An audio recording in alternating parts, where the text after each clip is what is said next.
Hey, what's up, YouTube? Ian here, and you're watching Atkins Nature Aquariums. Hopefully, y'all can hear me and see me and everyone. Know we had Foxy's Fishes in here earlier, but comment's gone now. I know there's a couple other people streaming, and I'm gonna be streaming over some people, but oh well, this is the time I got right now, so it's gonna be what it is. Welcome everyone, John, Misfit, but I was trying to freaking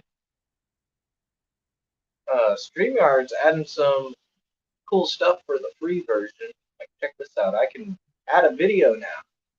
This is an old video I did a while back of my Dragon Goby before he jumped out of the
But yeah, that's pretty cool, I thought.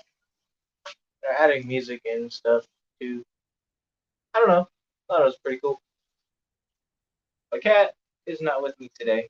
She is taking a nap. And so it's just going to be me. Probably might only do an hour, hour and a half, depending on how I'm feeling. But yeah, was going to talk a little bit about this Competes Act bill thing, and everybody's talking about it. Kind of scared.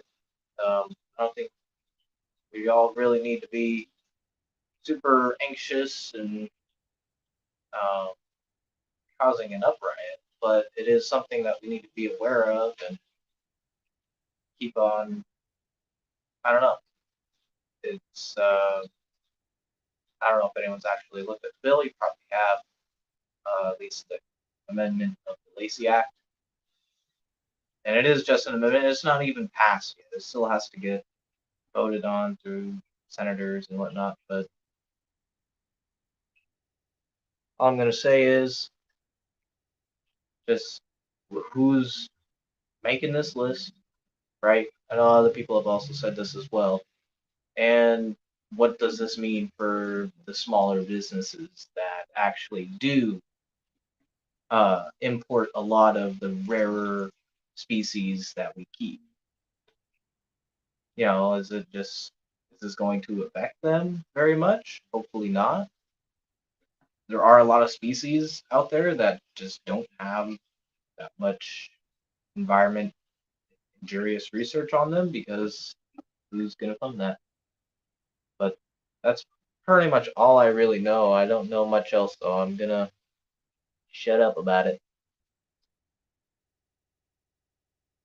And BJ Palmer S.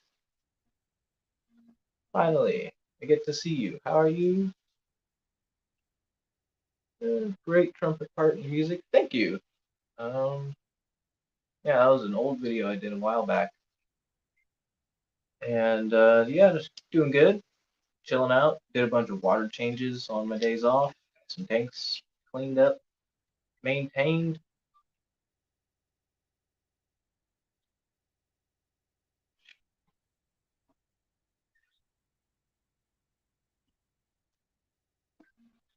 BJ Palmer says, "Oh, Miss Cat, I'll be here a short time. We'll stay as long as I can. I've written one senator, getting ready for second senator." Ah, yes, and that's pretty much all we can do is write our senators and just be aware of the Lacey Act amendment and what it really means. And what does that really mean? I don't know. And then now, do I mean or think this whole bill is bad? No, because I have looked at some other parts of the bill, and there are some points they brought up about reef conservation and funding for our fish and wildlife um, program, and that is going to help fund the research that a lot of these fish need. So that's not all bad, I think. Patrick Hardy, Paul McCarthy, what's up?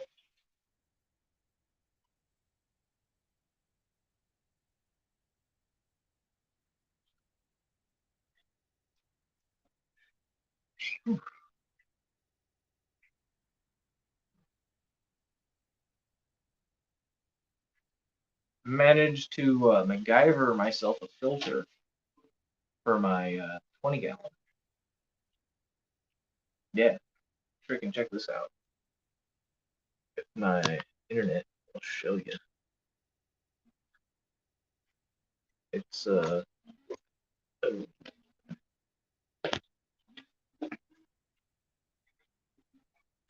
little janky, but I made it work.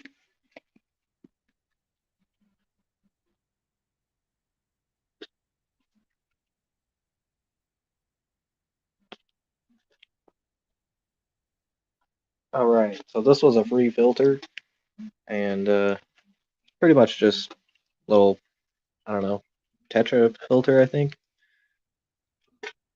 But the extension tube I have didn't really fit it, so I super glued a tube, an acrylic tube into there, and then the intake strainer I had, this thing, wouldn't fit onto the tube. So you can see what I did. I just took a piece of tubing from my water change hose and connected it together to make it work. So I thought that was pretty interesting. Get a more biological mechanical filtration for this tank, which will never hurt. Also refilled the CO2 canister. So now we're pretty much back up to full. And she's pushing a little bit around 50 psi.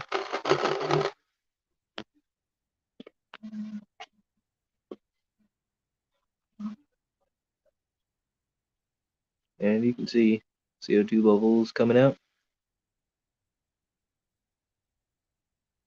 Master Aquatics Eduardo changed his name again.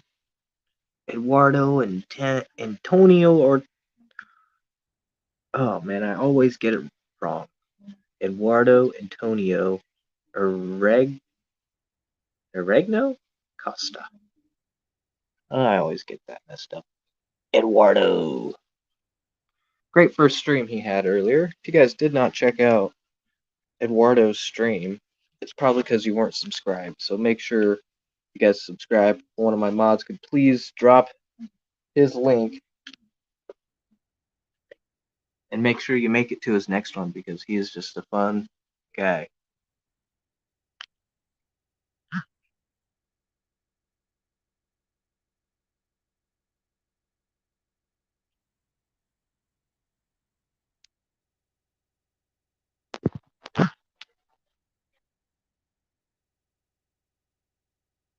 Oh, Foxy just sent me a picture of a kitten.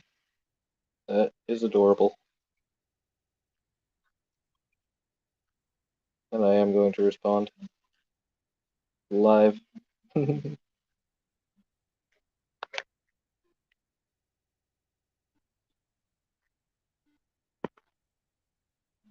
But yeah, the rotala, man, this stuff grows like a weed.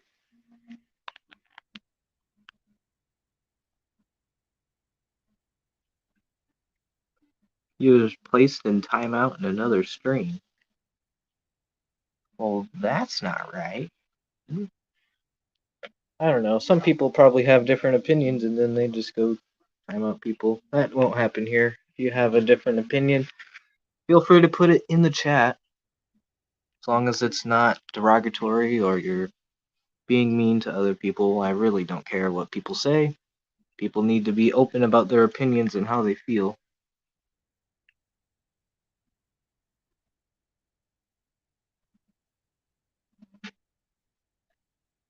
But I'm loving this tank. So much growth. Did a little bit of thinning on the Java fern just to get some of the older leaves out.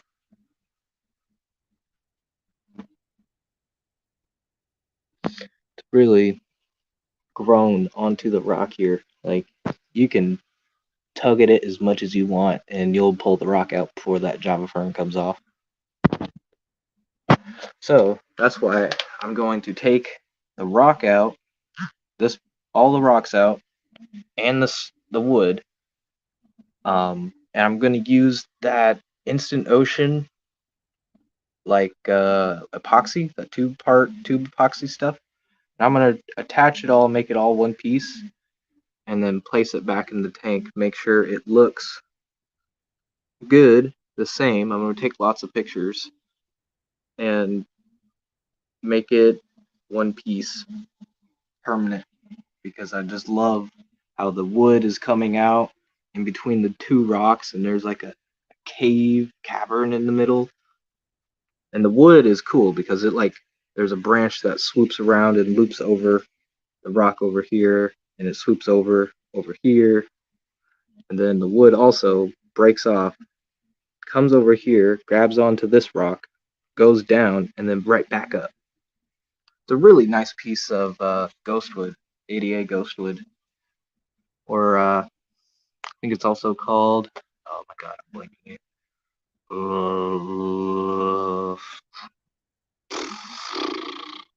Oh, stumped, right on the tip of my tongue.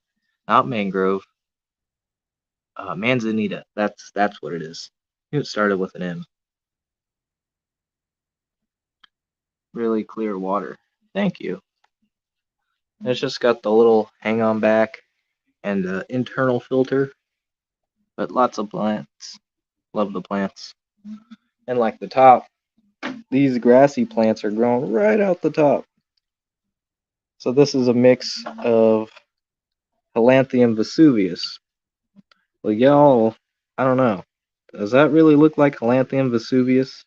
It's not curly at all. And usually, Vesuvius sword is curly, has curly leaves. That's why people like it. I got it from Boost Plant. I think they would normally. I don't know. I have it in a few other tanks, and it doesn't grow as well, but it is curly. But I put it in this tank, and it's freaking straight. It's no longer curly. I want curly leaves, damn it. And the Crinum calamastratum, this plant, oh, this is one of my favorite plants, the Crinums. I want to get a Crinum natans or a Crinum tyanum. Crinum tyanum is really hard to find, though, apparently. And if you haven't looked at that plant, oh, look at it. And there's a Panagitan, mystery Panagitan. I went to this fish store. I asked him if they had any Panagitans. And he had these dry bulbs in a mystery bag with no label. So, I remember what they were. I think it's Crispus. I'm not sure, but had it for a while, and it is a really nice one. I recently put it in this tank, and it's doing a lot better.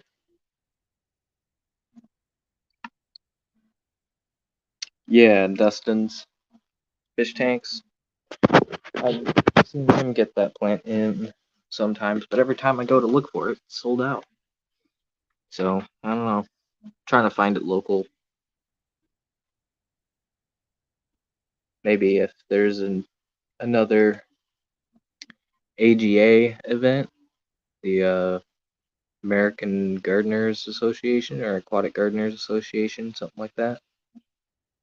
Get some plants from them because I know they get some really rare stuff in.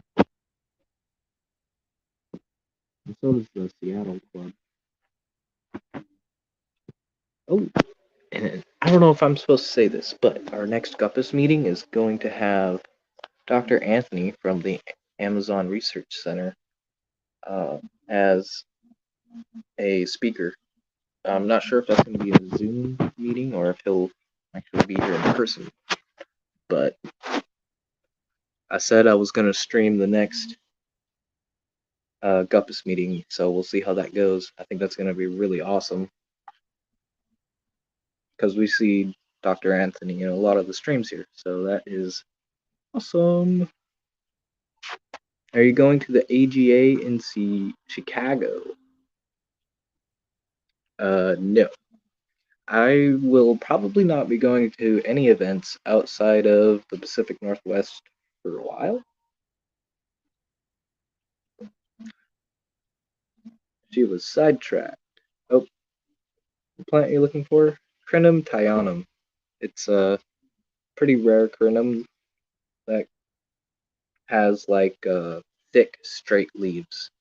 It's a really cool plant. And is that a guppy? In Pandacory.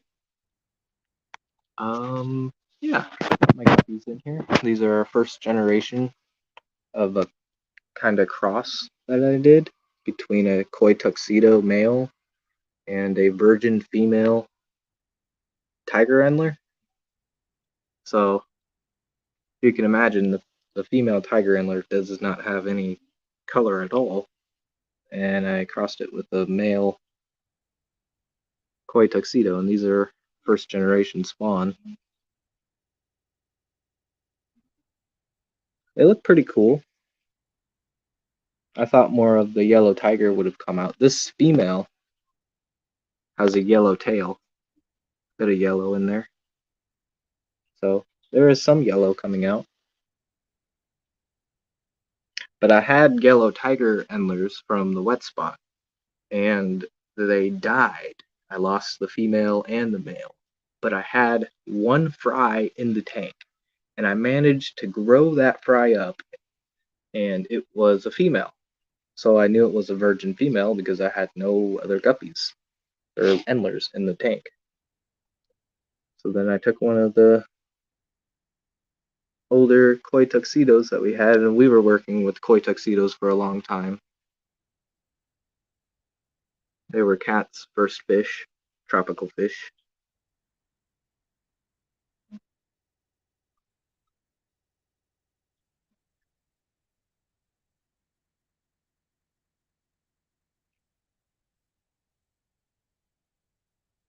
I am, hey, Posiwi, didn't see you come in there.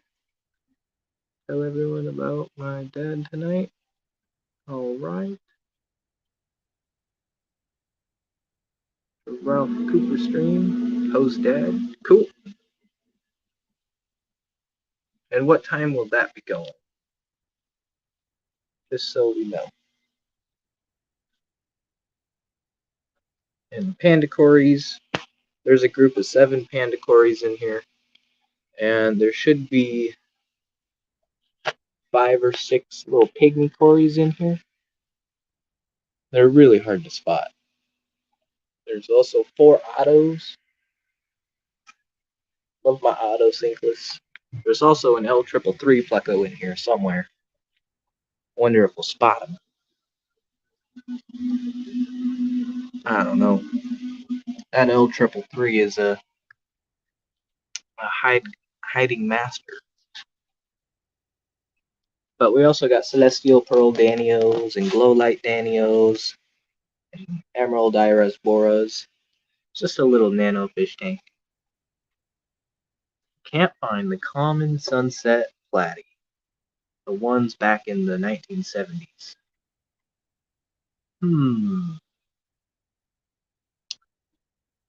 Now I'm not sure if they're the same as the ones back then, but I have heard of sunset platies. They should be fairly common in like the Petcos and stuff. Maybe they're not the same. Right now, Kat has two types of Variotis platies. She has the sunset Variotis and Hawaiian black Variotis platies. I can try to see if the Variotis the sunset Variotis are the ones that you're looking for. Gotta be quiet though, because Kat is taking a nap, so I don't know. That's a risky business right there. Her tanks are in the bedroom, so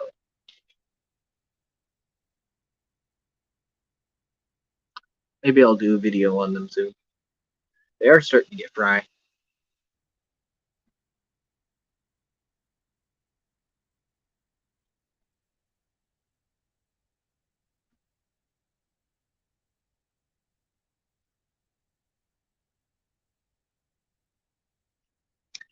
But I also the sunset Variotis we have are um, no longer pure. We're crossing them with the Hawaiian blacks because we only had females.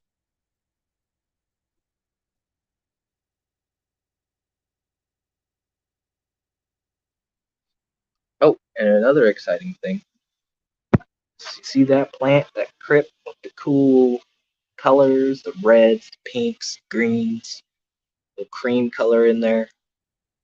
That is Cryptnerii Rosen Maiden, and it's got a little baby plant. You see that little guy right there? That's a little baby plant that it started to pop up. So I, it came with two. There were two rosettes on it, and now it's starting to spread. There's a little one, and the Cryptnerii is known to spread and take over. And the dwarf sage is doing good too.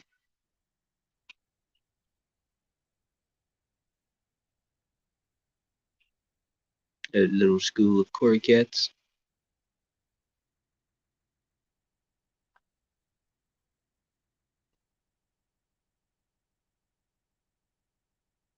Feel like you have to clean your room.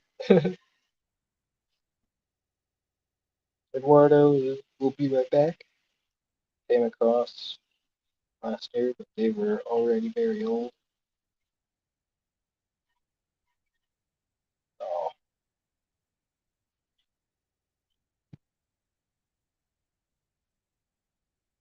and the Bucephalandra is doing really good. Thought about trimming some up, but I don't know.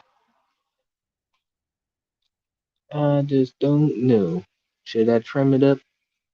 I mean, this one's getting huge. That one right there, that rhizome starts all the way down there. And it's just been building and building and going up and up. And it's starting to fork off. It's got two new starts coming up right there. So there's actually one in the back, another one that's starting to come up. And some Anubias Nana Petite. This is oh, Anubias Nana G, whatever that is. That longer leafed green plant. Hmm. Do I have a website? No, I'm not smart enough to start a website. I can barely run the computer at work.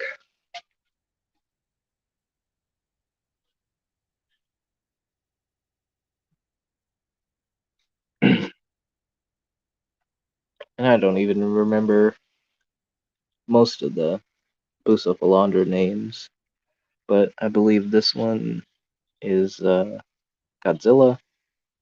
We've got Ketagang. That's Green Godzilla. That one is Catherine that I know of. I believe this one is called Peacock Boost. There's another one, that really small one, that's Mini Coin. That's a really cool one. And I think that one, I don't know, it's red something. boost names are ridiculous. If any of you guys know anything about zoanthids are a soft coral in the reefing hobby, and depending on the lighting and nutrients and where they come from, they all kind of look different and they all get called silly names. Like you'll have Darth Maul zoanthids and Outer Chaos and just crazy Sunny D's, Sunny Side Ups, Illuminati's. Uh, let's see what else. What else are there? There's uh, I don't know. I'm not a big Zoa guy. They're insane. Like Zoas compared to Boost are just whack, and Boost names are already whack. So you can imagine. I always find it difficult to trim my plants, but you have to. They take over.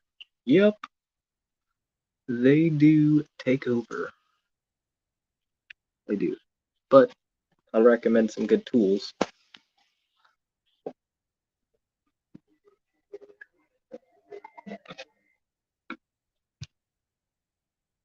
You always need tweezers, straight edge and curved.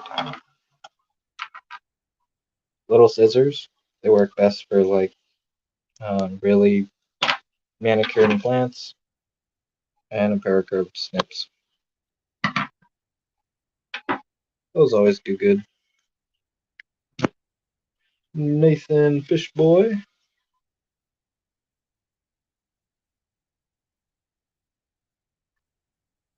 We are doing good, man. How you doing? MB Reef. What's going on? See, MB Reef knows about. He'll probably know about them stupid Zoanthids. They're crazy. Can't keep up with them.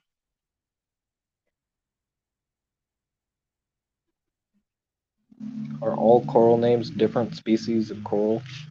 Well, not technically. I think yeah. Common names. Um,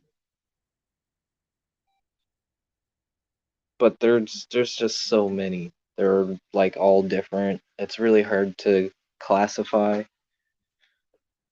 what corals are, at least from my standpoint it is.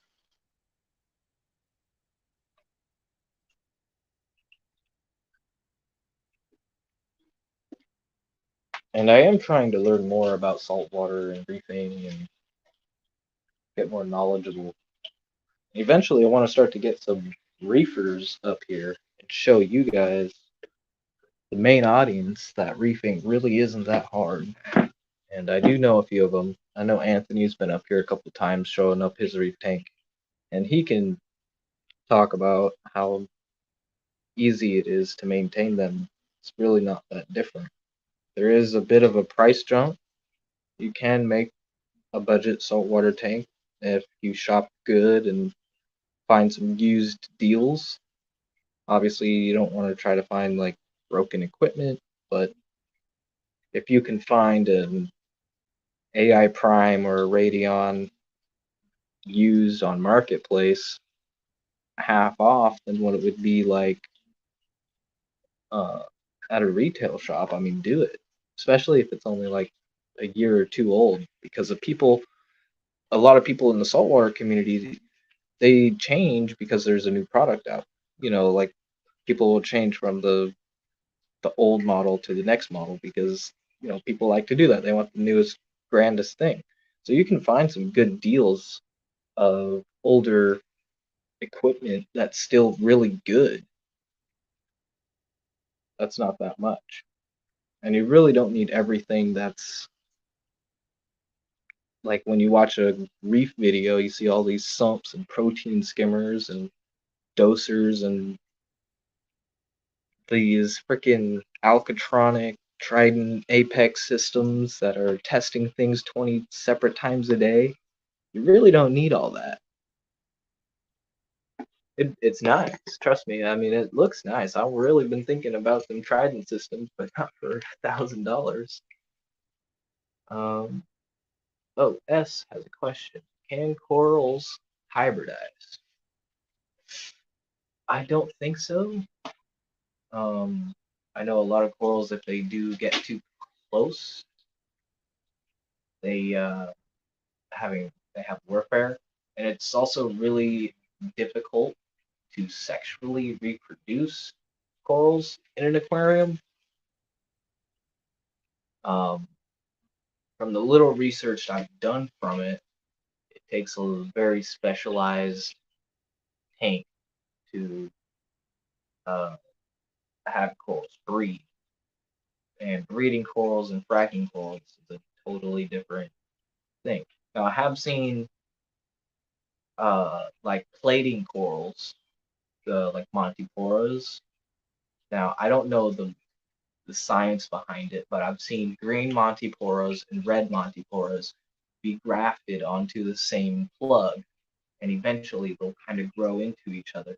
But you have to maintain it in a way to where it makes a nice pattern. If you just continue to let it grow, one side will be red and one side will be green. From the very little research I've done on that, uh,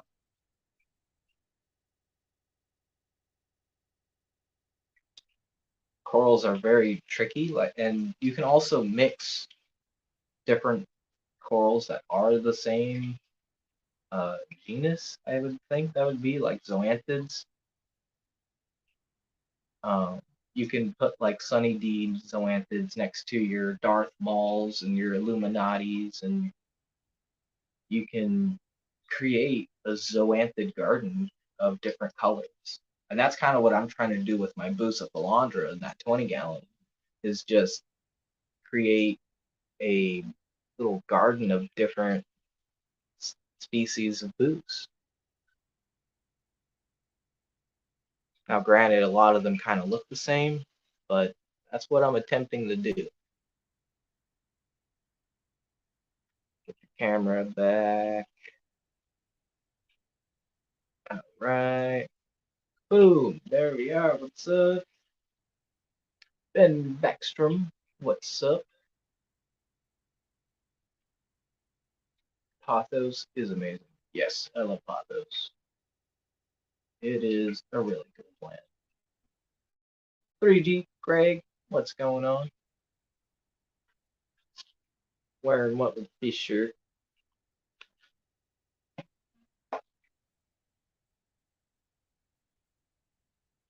And I don't know if Steven is watching Stevie P 2003, but when I did wash it, it did fade just a little bit. You can see. I don't know if that's normal. I mean, it happens to a lot of shirts over time, but I wouldn't imagine after the first wash. But it's just very little something happened. Maybe I didn't cold wash it or something. I think I did cold wash it though.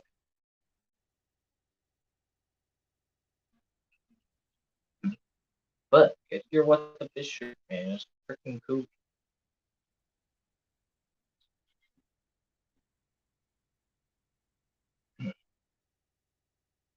Patrick Hardy says, I didn't play with saltwater aquariums maybe 20 years ago. Love that side of the hobby. I don't think I can afford it today.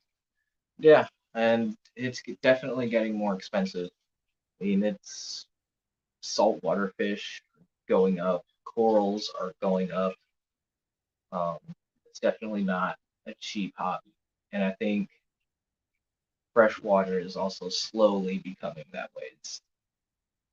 I mean, it has always kind of been that way. It's not really a cheap hobby. We do this because we love it and we want to invest our time and money into it, because we want to create these awesome ecosystems. Are they ecosystems? I don't know. Some tanks of mine I don't consider ecosystems. Some I guess are, but I still do weekly water changes on all my tanks, and I know a lot of people don't ever really do water changes because they have an ecosystem tank. That's my 2 cents. Uh, and what I mean by ecosystem, I'm talking about like a true Diana Wallstead method where you have the, the dirted sand cap, but minimal filtration, minimal fish bioload, and just a ton of plants and light. And the dirt and everything is going to create CO2. The plants are going to break down and create nutrients. Fish are going to create waste, and those are going to break down and create nutrients. And as plants grow, they're going to uptake those nutrients, and it really works with like a lot of fast-growing plants like hornwort or uh, even if those dirted tanks, you want to get some heavy root feeding plants too. Maybe some faster ones, not too fast, because they'll just deplete the nutrients faster. But things like crips, once they really get stable, they really grow pretty fast. And dwarf sage, balasinaria, those all feed from their roots and grow pretty fast. Um, a majority of your stem plants, even though they're planted into the substrate, they do create a lot of aerial roots, which are still going to absorb nutrients from the water column. That's why stem plants are good for cleaning the water column. You can also float them; they'll be just fine because they'll create roots, aerial roots.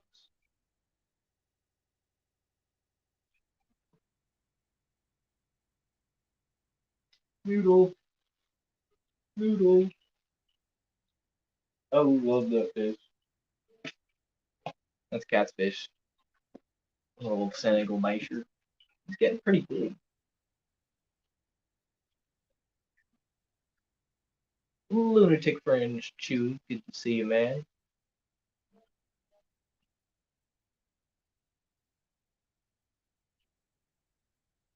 Salt is too much to keep up with for me. I'll watch, encourage, and enjoy everyone else's. Yeah,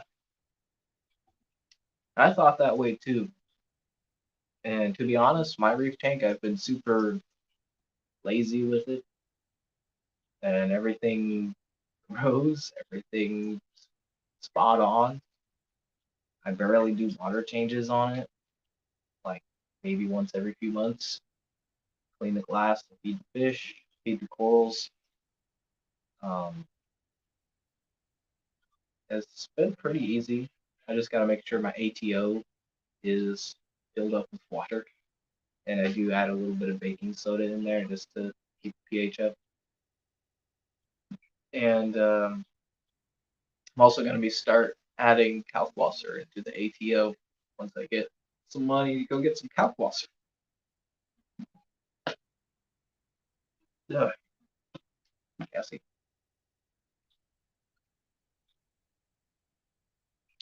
But yeah, I'm really starting to get into the saltwater, and I definitely want to do a larger saltwater tank if I can.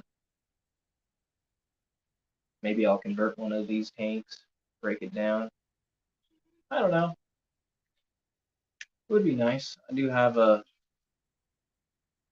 If I can get my 55 up and running, I can move the fish that are upstairs in that 29-gallon into that 55, along with the enigmatochromis. Oh, look who's out. I'll bet you if I move my camera, he's gonna dart away. But my blue phantom pleco that I got from my cousin, he's chilling right there. He's chilling.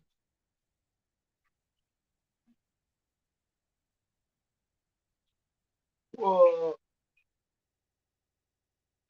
Ugh. Oh my god. I think I fucked up, Chewy. I fucked up, didn't I? I already missed it. That was today. The meeting was today and I fucking missed it. Oh my god. I'm sorry, Chewy. I don't think I made it. But I'm guessing Marco will be posting it on his YouTube channel.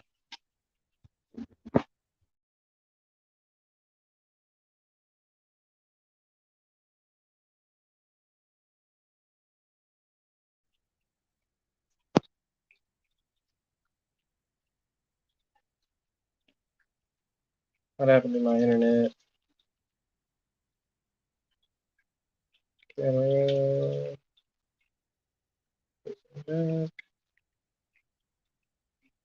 to my internet. Hold on.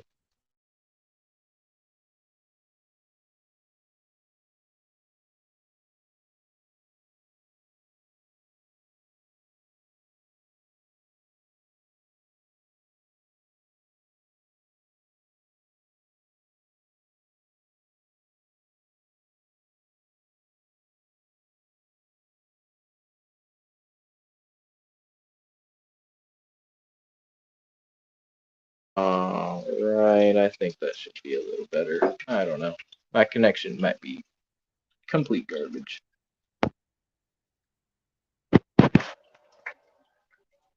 You see him?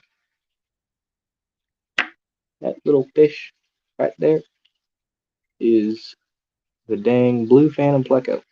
And there's the enigmatochromis male.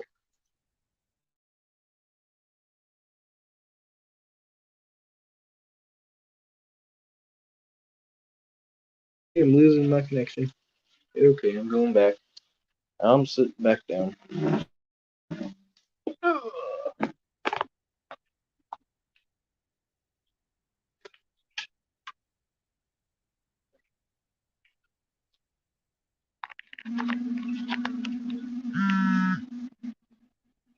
Jeffrey Watts, what's going on?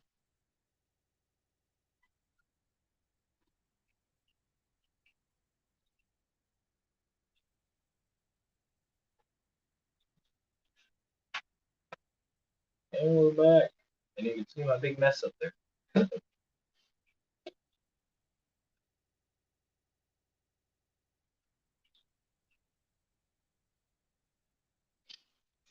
Oh, man, it has been a lot of craziness on YouTube the past couple of days, man. I don't know.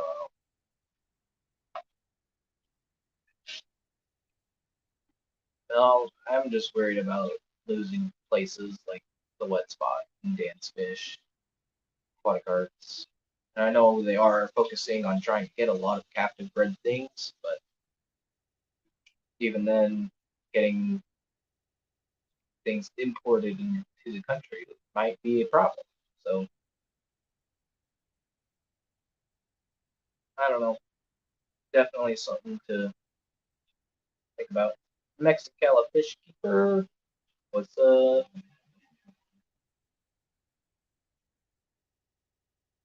sure I'm not missing anything in the chat.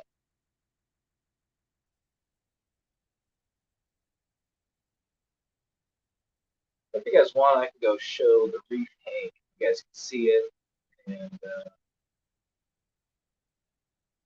you guys how it's going. I'm liking it. I'm thinking of I gotta get in there and freaking move some corals.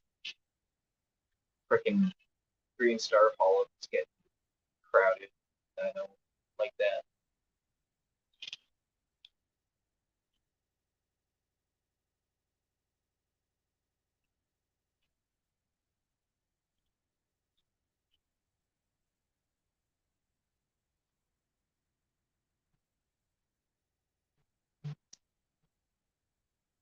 And shell dwellers, they're doing pretty good. Have you guys seen the shell dwellers? Yeah, they're a cool little cichlid, man. They're mean little suckers, though. They killed two buddies in there. Two males died. I noticed one of them had an injury. Probably died from the injury, but I did notice another one. So tested it, did a big water change, and not big, probably down here. But yeah, I still got a bunch of fry in there, a bunch of different sizes. I'm afraid to do much in the tank because I know they're a fish that doesn't like things in the tank very much. Like they don't like it when you go in there and move things around a lot. Um, I've heard that from other people. If you change things around a lot, it could kind of stop them from breeding for a while and have to reset that. I'm just trying to create a big colony of fucking jellies, so I'm leaving it be, letting them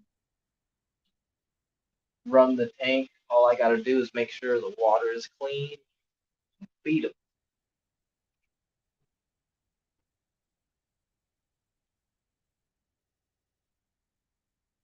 I can see a ton of fry in here and snails. There's also snails living in here. I thought that would be pretty funny. Or, not funny, I guess, but ironic. They live in shells, but they leave all the snails alone. I don't know. Maybe they're saving them to when they get bigger, and then they're just gonna freaking kill them, use their shells later.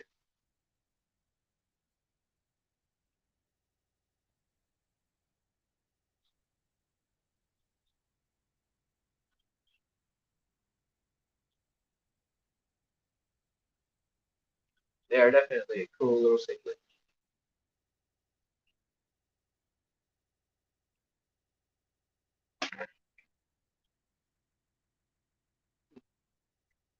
Really not much else to talk about. I guess I could open up the panel. Does anyone want to come up here, chat with me? I don't care if you don't freaking drop the link.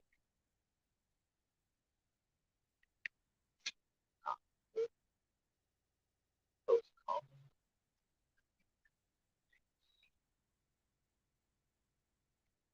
I guess I could have done that a while ago, huh?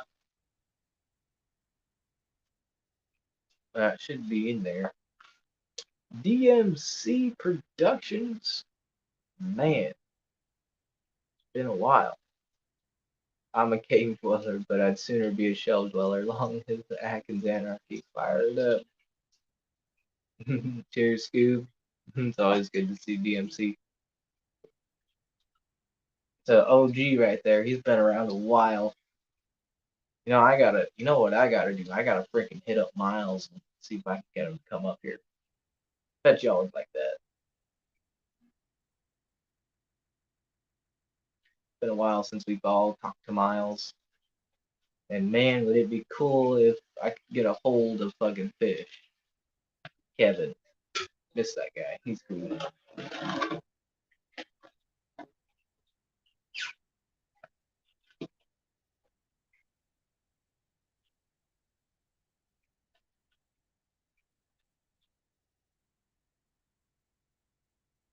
Hmm. This tank, the 20-gallon long, I did add a bunch of plants in there just because I have a bunch of different plants. So I moved them. And next week for the Guppas Club, I should have some plants. And I think I'm gonna bring a pair of plecos to sell.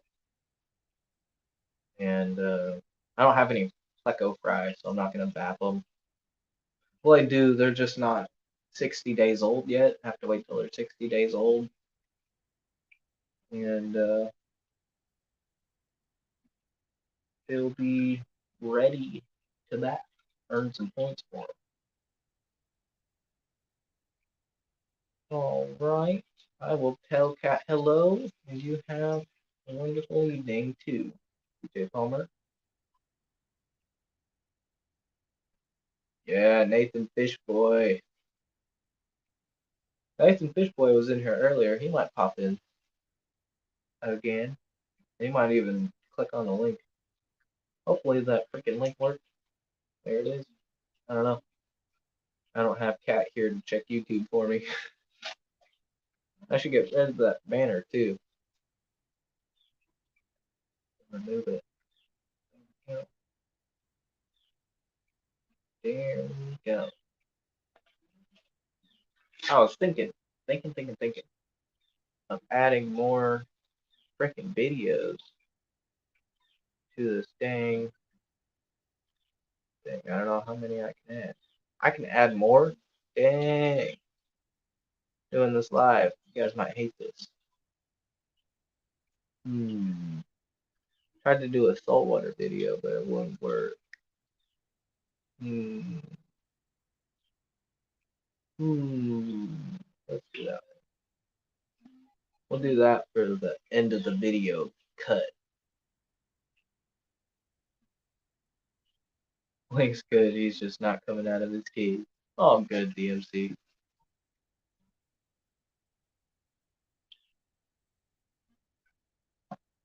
Hmm. Ah, there we go. We got a person. Add history. I don't know. What up? Hi, Ian. How are you? I get to share the screen with you today. Awesome. Yeah, it's about time. Yeah, I know. I just got you on the phone too, so I was gonna chop in earlier, but my best friend called me from Chicago, and I was like, I had to talk to him because just had to. My best friend, so I had to call him.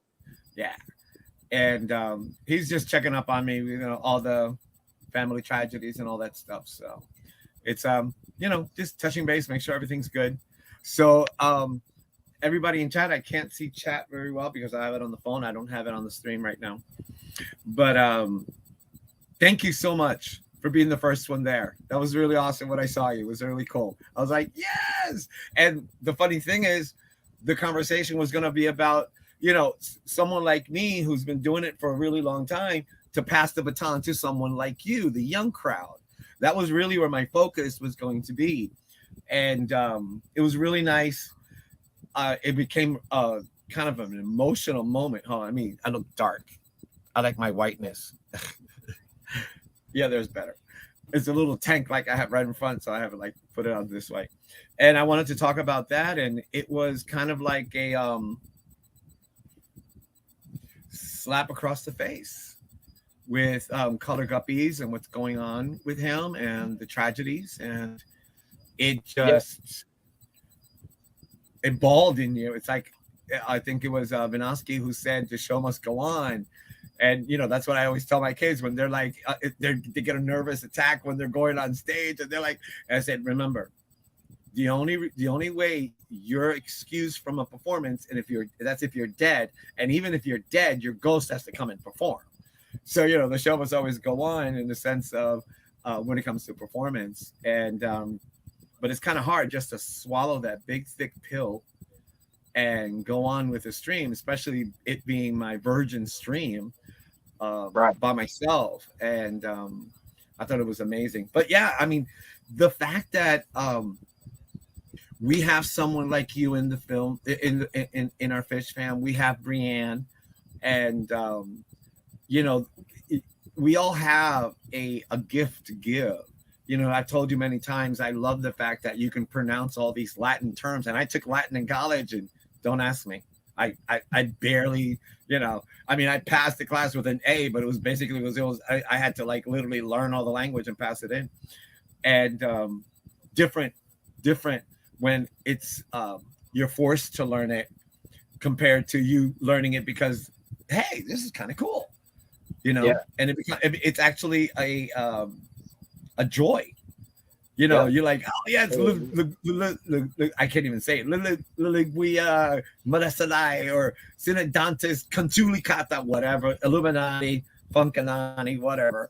And so it's kind of fun to have someone like you doing that. I love it. I actually love it. And when I say I encourage you to, focus on something that you're passionate about. Same thing I said about Brienne, her Corys and her I said she was growing worms instead of what's the term for it? Culturing worms. I said growing worms. Growing worms. I'm growing worms. But I do want to say one thing. If my mods in the chat, please could post Color Guppy's links, and please do. If you have any way to support him in this kind of mood right now, because he even if it's just what telling him whatever it is, send him an email. We're supporting. We're there.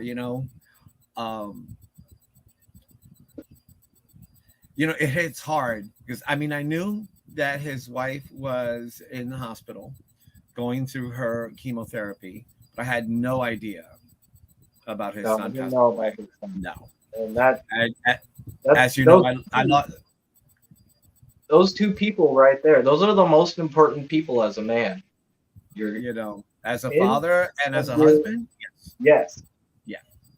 You know, I buried my brother, I buried my uncle, and this morning we found out that my aunt also passed away in November, but nobody had no idea. But that's it. I was already sensitive to anything like that. But when I read the son, goes back to my son when he passed away when he was 19 of leukemia. You know, it's 20 something years ago, but you know, all everything, it all just comes right back, all just floods. And you were saying something about, you know, we all have. I said something about our chosen family. You're my chosen family in the Fish fam, and Yep. and then we have our blood relations that we can care less about. Yep. I mean, I have relatives that I don't even speak, and they're brother. It's a brother. I don't speak to him, of him. I don't want to hear it. Could care less. I have dozens that way. And then but you said your younger brothers, you would kill for them. You would die for them. Oh yeah, You know, I love my that kind younger of- brothers. yes, I'm their older brother. I will protect them for anything. correct.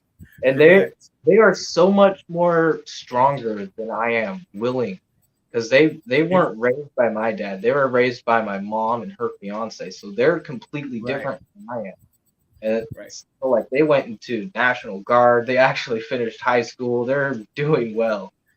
When you say stronger, it's like they had more stability than what we had, because I was raised by a single mom, and it was 6 of us.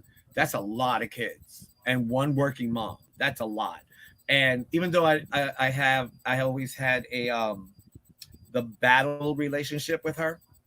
You know, at 15, I emancipated, I moved out, but throughout all the decades after, you know, it was always, oh, you were always like this, or you were always like that. And I was like, no, bitch, you allowed this man to come into our life and ruin our lives from this, and this, and this. And she was like, well, you see it your way. That's not the way it happened. And I was like, no, that is the way it happened. You see it and portray it as you want. I don't need to hide anything. Anyway, we had the service on Friday. I didn't mean to change the subject like that. And Sunday, Friday. We had the service from my brother at across the street from my sister in York, Pennsylvania. And the pastor went from talking about my brother to talking about my uncle, my mom's brother, who was 93 years old. And I felt like, what was that? And I first came across. Correct. 100%. Yes, correct. Exactly. Jimmy does the same thing. You know, we have to. And so the pastor starts talking about my uncle who had a funeral, who had a closing. And, you know, we were watching it live on YouTube, by the way. I was watching it. My brother was watching it. My family in Puerto Rico on YouTube. And I'm looking at I'm looking at like, what the hell does that have to do with my brother's closing? So after the whole fact, I spoke to like 4 hours with my sister afterwards, and she told me that mom had sat with the pastor and explained all that and the story behind why he didn't have her last name and this, that, and the other. It was a mix-up in the birth certificate. And my sister's telling me that, and I'm like, I mean, the pastor said all this, and I'm asking my sister, what? That's a lie, a flat out lie. Back in the day, when my grandfather, my mom's dad,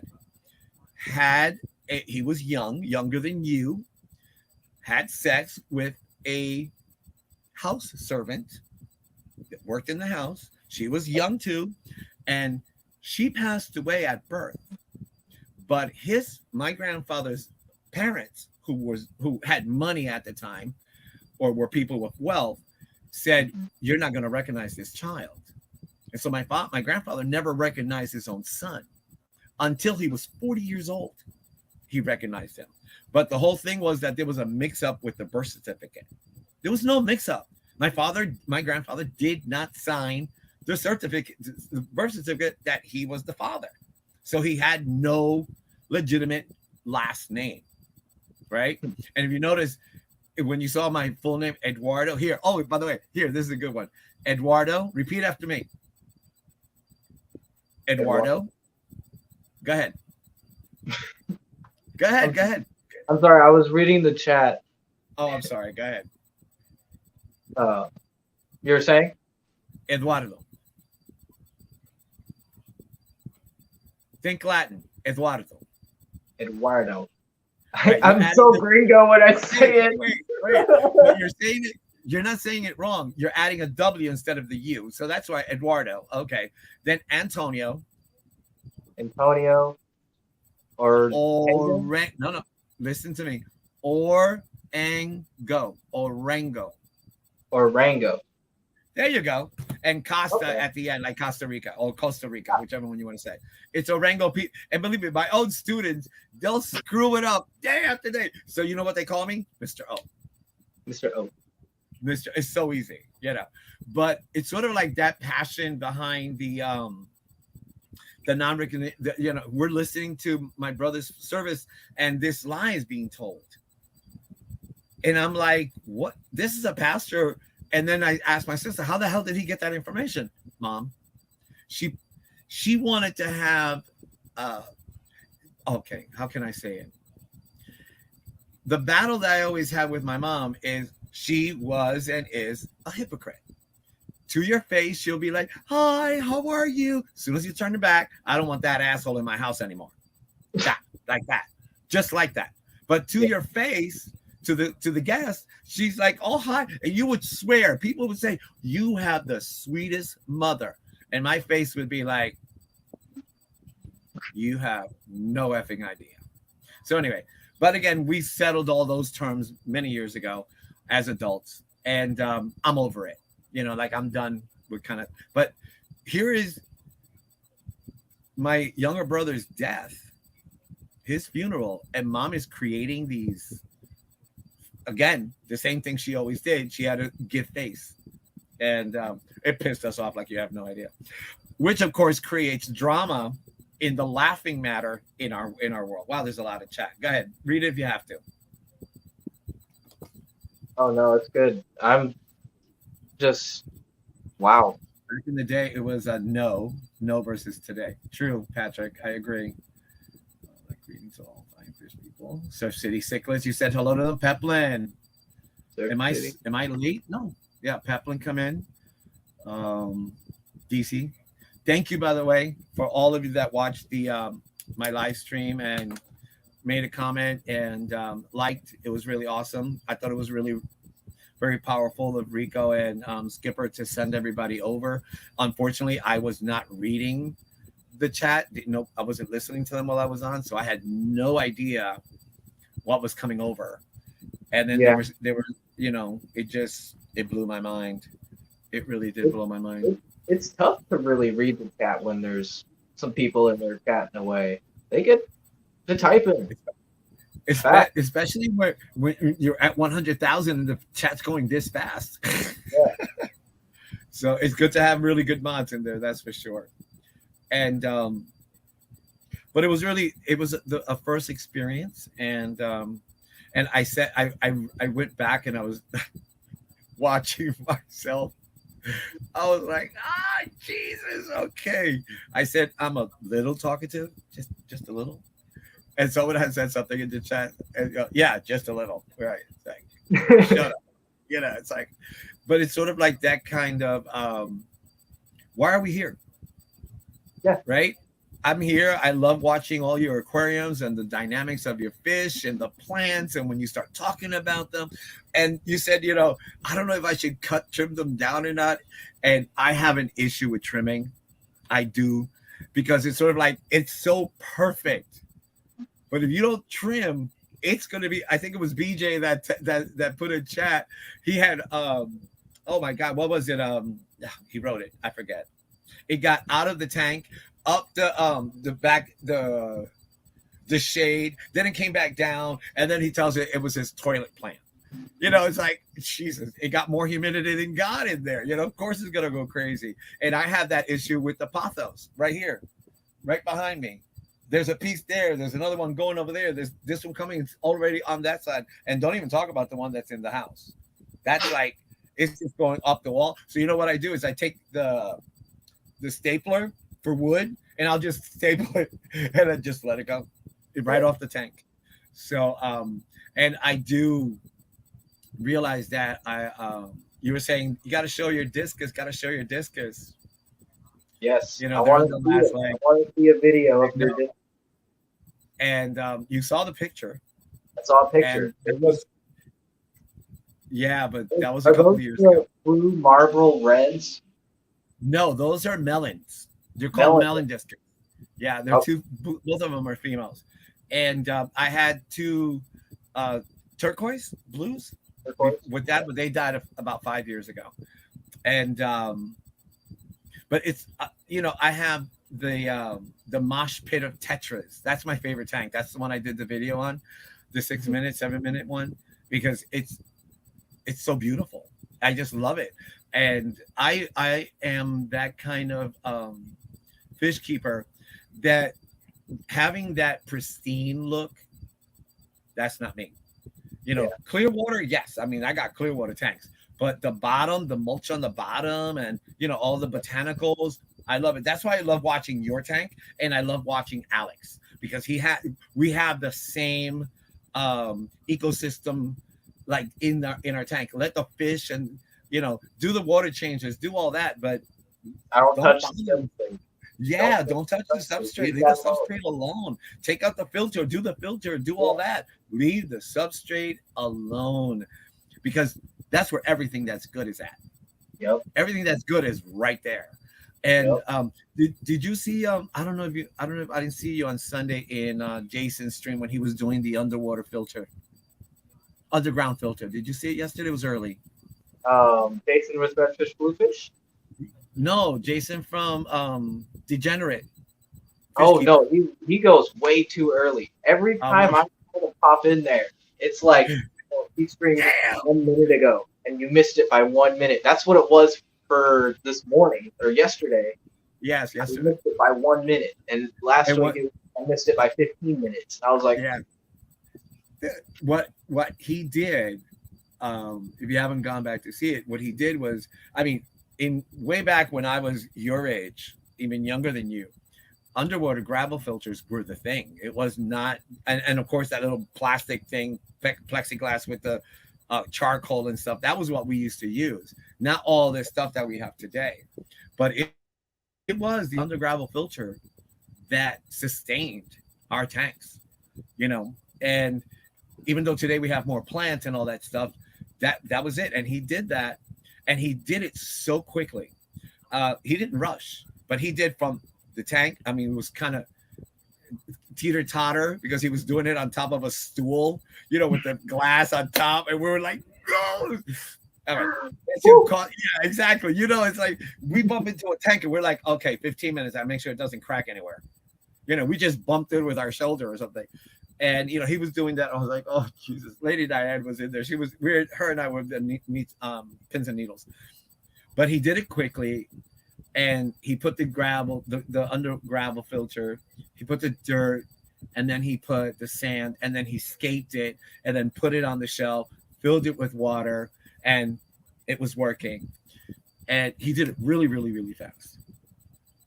And I'm saying sometimes, wow, when I'm scaping a tank, I take forever.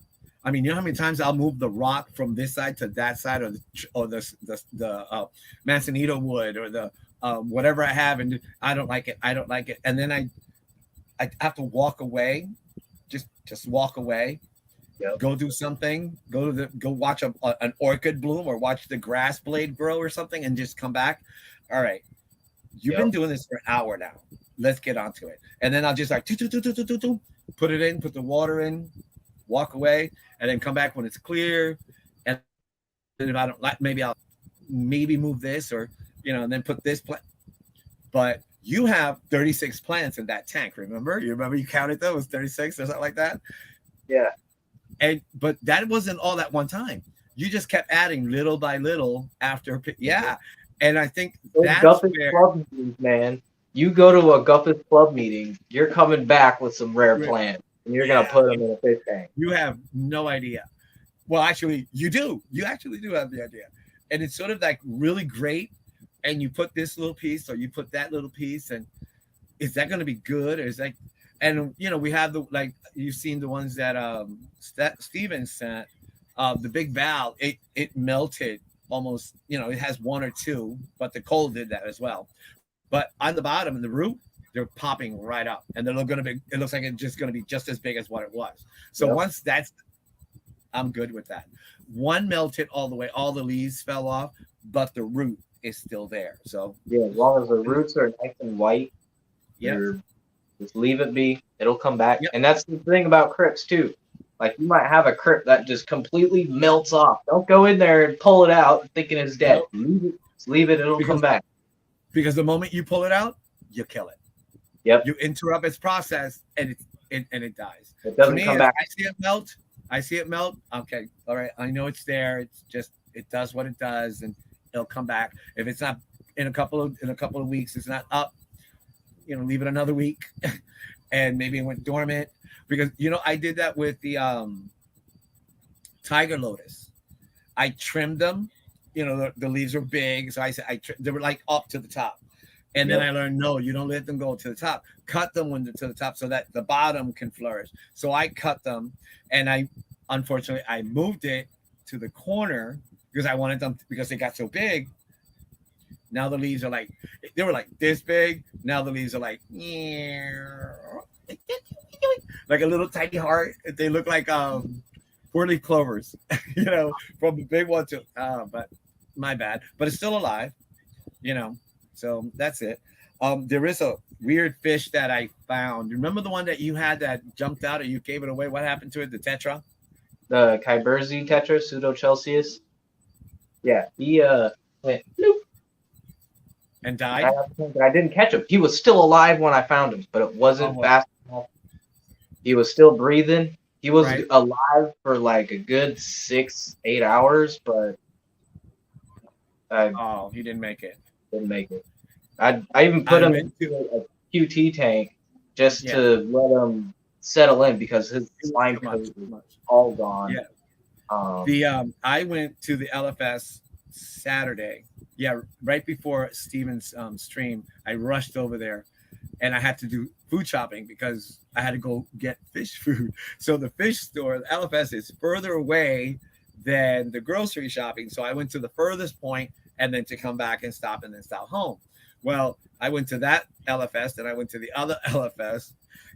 I was like, oh. So I spent like an hour and a half, an hour and 45 minutes just at the LFS. And the store I went to go get my fish that I had ordered didn't come in. And I still found I don't know the name, but I'm going to find it. It's, I don't know, maybe it's about 2 inches. It's about 2 inches. And I believe it's a tetra, but it's a brown color. You got me into brown fish.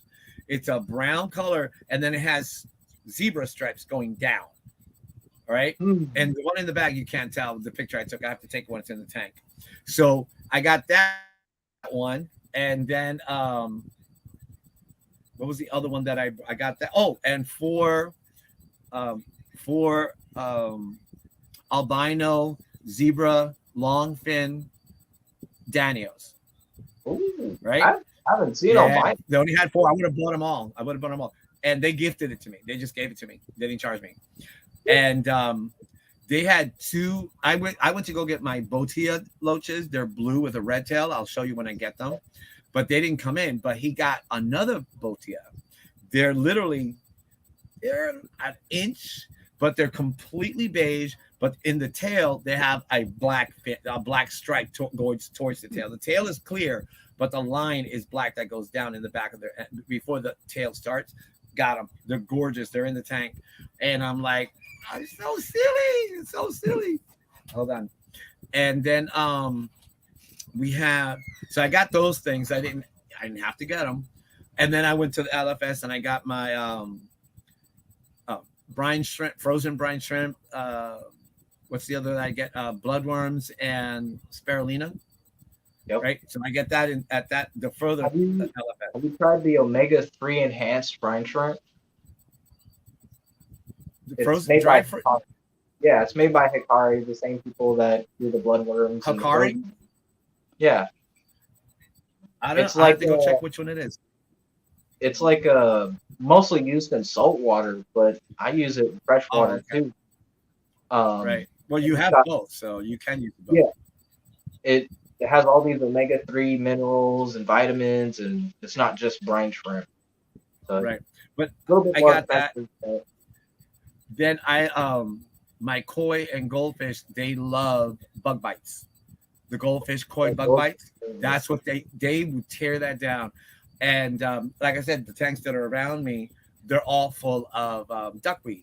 So I just yank when I do the water change. Before the water change, I just take all the duckweed out of all the tanks and put it into their tub or put it into the spare room 55-gallon where I have a couple of smaller ones. Ask me if I have any duckweed in that tank or in the nothing. There's nothing there. So I feed them that, and then I'll feed them that. They eat that, the bug bites, and that, and then of course I do once in a while throw in some blood ones for them. But it's like a change, and I spent no bullshit $75, $75 on food in that one LFS. I bought no fish there, and I spent like $15 on the fish and like $25 on the frozen foods. So I spent $100 just on fish food. Okay. yeah, I've done that a lot, and I And buy then the big frozen and then pack. yes. So and then I go food shopping, and I'm like, oh wait, I got a coupon for that. I got a coupon for that. Wait, I got a coupon for that. And I'm like, oh wait, isn't that on sale? And I'm like real picky, buy one BOGOs, buy one, get one. And like Yep. they'll ring up, that's a buy one, get one. Like I'm like on the register, making sure that I get my sale. And I'm like, I don't do that with my fish. I don't. Well, the thing, Am I nuts? Am I the only? Well, I spend a lot of money at the fish store, but I try to do it smart. Like I'll have coupons, I'll have points saved up. If there's a reward system, I'm using it. Oh, Okay, okay. Yeah. I'm gonna be spending money there anyway. Yes. But like Winco, Walmart, you go over there, it's like, okay, I'm gonna go get the cheapest meat I can find, the cheapest generic bread. I blame you. I blame you. I blame you. When I was in college, a lot of I didn't stay on campus, but I lived across the street from campus, and the guys and the girls were always eating ramen noodles. That was their thing. Ramen noodles every other night, right? I'm like, I'm at home making steak, chicken, rice and beans, all this stuff, and the kids are eating, you know, ramen Yep. noodles. I was like, come on over across the street, damn it. There's food in the house. Because there's always, Puerto Ricans, we always got food in the house. I don't know if you know that, but we do.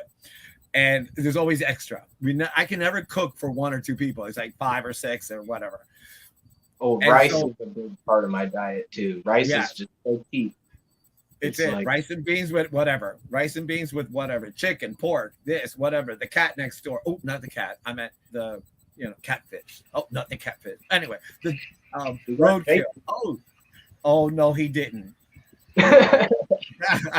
That's the tank. Finally. No, that's not the same tank, but Hi, Jason. How are you? what's going on? What's going on, Ian? You know it.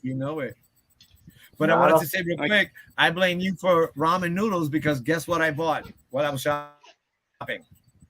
Ramen noodles. Ramen noodles.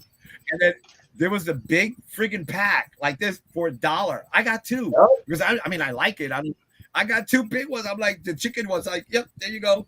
I just chop up a piece of chicken, throw it in there, and I got me some soup. Oh, wow. So which one is this one, Jason? This is this has got a bunch of Blue Dream shrimp in it, but this is where I was putting the frittata eggs, the blue eye Yes. pork tails. Yes, your babies. Yep. I counted about 9 of them that hatched, I think. 8 Oh, or 9. that's Nice. You can kind of see them there. I mean, they're the Kinda, size. no. of my- Make them Really? big. Make them big, Ian. Can you do that? Yeah, I I'm on the can. phone, so. I'm slow. Oh, on there, it. yes, we see them. Yes. That was those shrimps. I see shrimps. Oh, in the there's shrimp background. and like underneath the plant, you can see the.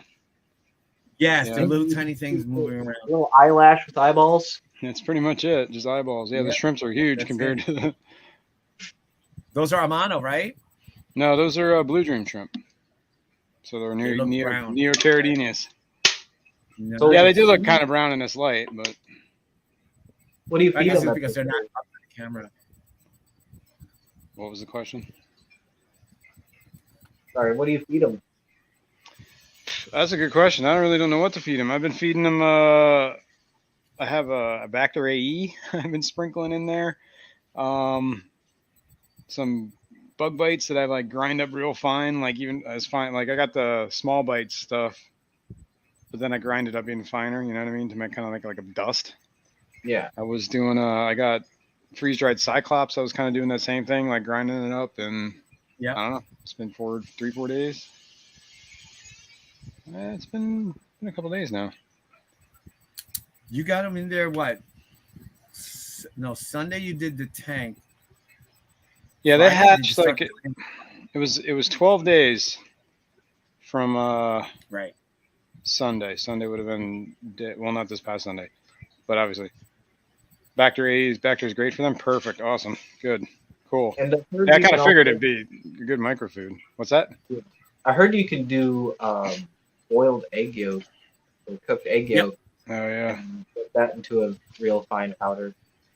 And you can also try making infusoria. I don't know if you know how to do that. Yeah, infusoria. Yeah, I don't know if I got a lot. I like the egg yolk idea because that's what Justin and Nick do in Australia with the yolk eggs for the baby rams. I know Foxy Fishers use yolk eggs for CPD fry. Yep, CPD. Mm-hmm. All those little small ones. Rare late night sighting. Yes, it's past my bedtime. What's up, Foxy? It's not that late. Oh, no, I know it's a joke, man. I'm usually like, dude, by like 9 o'clock at night, I'm whipped. I'm ready for bed. All right, Pepplin and Foxy. Hope you're feeling better, Foxy. Oh yeah. Well, that's actually pretty cool. And now, where's this tank at on your shelf? It's next to my saltwater. Oh, okay. Get some water. With that, It's next to my salt. I just did a water change in my saltwater too. So I was lurking for a while, doing some work. Yeah, it's here. I mean, I could show you. It's like there it is. Yes, there it is. It's that one right next to it. 40 gallon saltwater. Yeah, 40 breeder. Ooh, see, these are 10s. That's a 55. That's really cool. Or saltwater. That's what I want. What, a big saltwater tank? Yeah, I want a sailfin tang. I want to make them my buddy. Agree, Pepin. 100%. An aged tank is the best tank. Yep. Seasoned tank, but a seasoned tank. That one's kind of seasoned, and you can see all the algae growing all over the place, and shrimp and snails and all that good stuff. Yeah, it's got to be pretty seasoned to keep shrimp happy. So that should be. Could be. It's getting a little cloudy, but I've been feeding it pretty heavy since they were born, or hatched, or whatever you want to call them. Yeah, born, hatched, and born. Yep. Or were they beamed aboard? Which one is it? Yeah. Yeah. So oh my God, did I it would have been 14 days on Sunday. 2 weeks. So it was 2 days before that they hatched. That would have been Thursday, Friday. And now, where did you take them from a mop, or did you just find them and just move them? Yeah, there's a. I had a mop. Actually, the mops are still in this tank. There they are. Okay. This one's probably this is the one that had them all in it. That one actually I just stuck in there recently. So you could have more coming in any time. Yep, probably will. Another whatever. I guess it took them around 12 days to hatch. So this tank's running probably a little. It's like 79 degrees. I guess I could bump it up more, but I don't want to get too hot because then the shrimp won't like it. So my question is this your first time, or have you done this before with these? I actually had fry from these guys before, but that was a complete accident because this was their quarantine tank that I stuck them in when I got them, the fricatas. Yeah. I got like 6 or something like that, 6 or 7. So it wasn't a planned thing. It was No, just, yeah, and they sat in quarantine for whatever 2 weeks, and then I put them in a tank, and then that tank sat for like probably 2 weeks, and I was like getting ready to. I was doing a water change on it because I was getting ready to go to a swap. I'm like, all right, cool. I'm gonna pick up some fish. Let me freshen up the water on the old quarantine tank, and I look in there and I see all these little things darting around. I'm like, what the heck is this? what? Yep. And I'm like, I guess I'm not using this as a quarantine tank. Was Because big on culture and believe that, parameciums, yeah, these are not easy. Well, I'm about to. I took the mops out of the frittata tank because I don't know if I'm gonna really. Maybe I can do more eggs, but I gotta get set up on them. I was concentrating on I have another set of blue eyes, the Gertrudes. Yeah. Those are the ones I want to get more eggs from, so I've been concentrating on them. That's what I set up that whole other thing, And where did you get these from? Local, or did you have them imported from online? No, actually, I got them pretty local. Cool. Fishymon and I went down to what is it called? Captain Nemo's or something like that. It was like this place, like it's like an hour away. I believe Alashon goes there a lot because it's kind of like they sponsor his local club. It's actually a pretty cool, huge store. It's pretty neat. Jenny Lynn. And you found them and got them in. And how long have you had them before they started hatching out? Like I said, I only had them like in quarantine for like 2 weeks, and they were already laying eggs. So, but I didn't do anything with them since summer. It was summertime. Right. Fishymon actually got some by accident because I don't know. I guess the guy got confused and threw a bunch of the fricattas in with him too. Gave him an extra scoop, and he's like, "I don't even want these things." So he had them for he had a couple, and then whatever, he brought them back to me. He's like, "Whatever, you take them." So I got an extra of some from him, and whatever. Then I got 3. I think there was 3 fry that survived from the quarantine incident, and then there's 9 in there, 8, 9. So nice. I'm gonna have like probably a dozen or whatever, 20. The one that I want to breed is the thread fin. Oh yeah, those things are awesome. I would like to get some of them actually. Yeah, those are the Celebes or whatever. I got the Celebes ones. Those look really cool. I forget, but I got some from Flip Aquatics, and they sent me 6 males. And then I got from Aquahuna, and I asked for 6, and they sent me 6 babies. So I had no idea what they were, and they last a really, really long time, Jason. Yeah. They live a long time. And the ones that I got from Flip were like beautiful, all beautiful male. They were flaring gloriously. Everything was great. They were in their own tank, and with a betta. A betta was in with them. Everything went great. And then I got the other 6, but they were really small. And every time I did a water change, I had to take all the stuff out because it was on the shelf. And I never noticed. I was like, why is one missing? There's nothing dead. Those bastards will flip out of the friggin' tank. No matter if you had a sliver of a hole, they jumped. They would jump. They would go through it. And they're so thin that I was like, I have no idea. So I have 4 of the little ones and only 1 of the big ones left. Not dead. Never found them. I haven't found them, but they're not in the tank. There's nothing in there.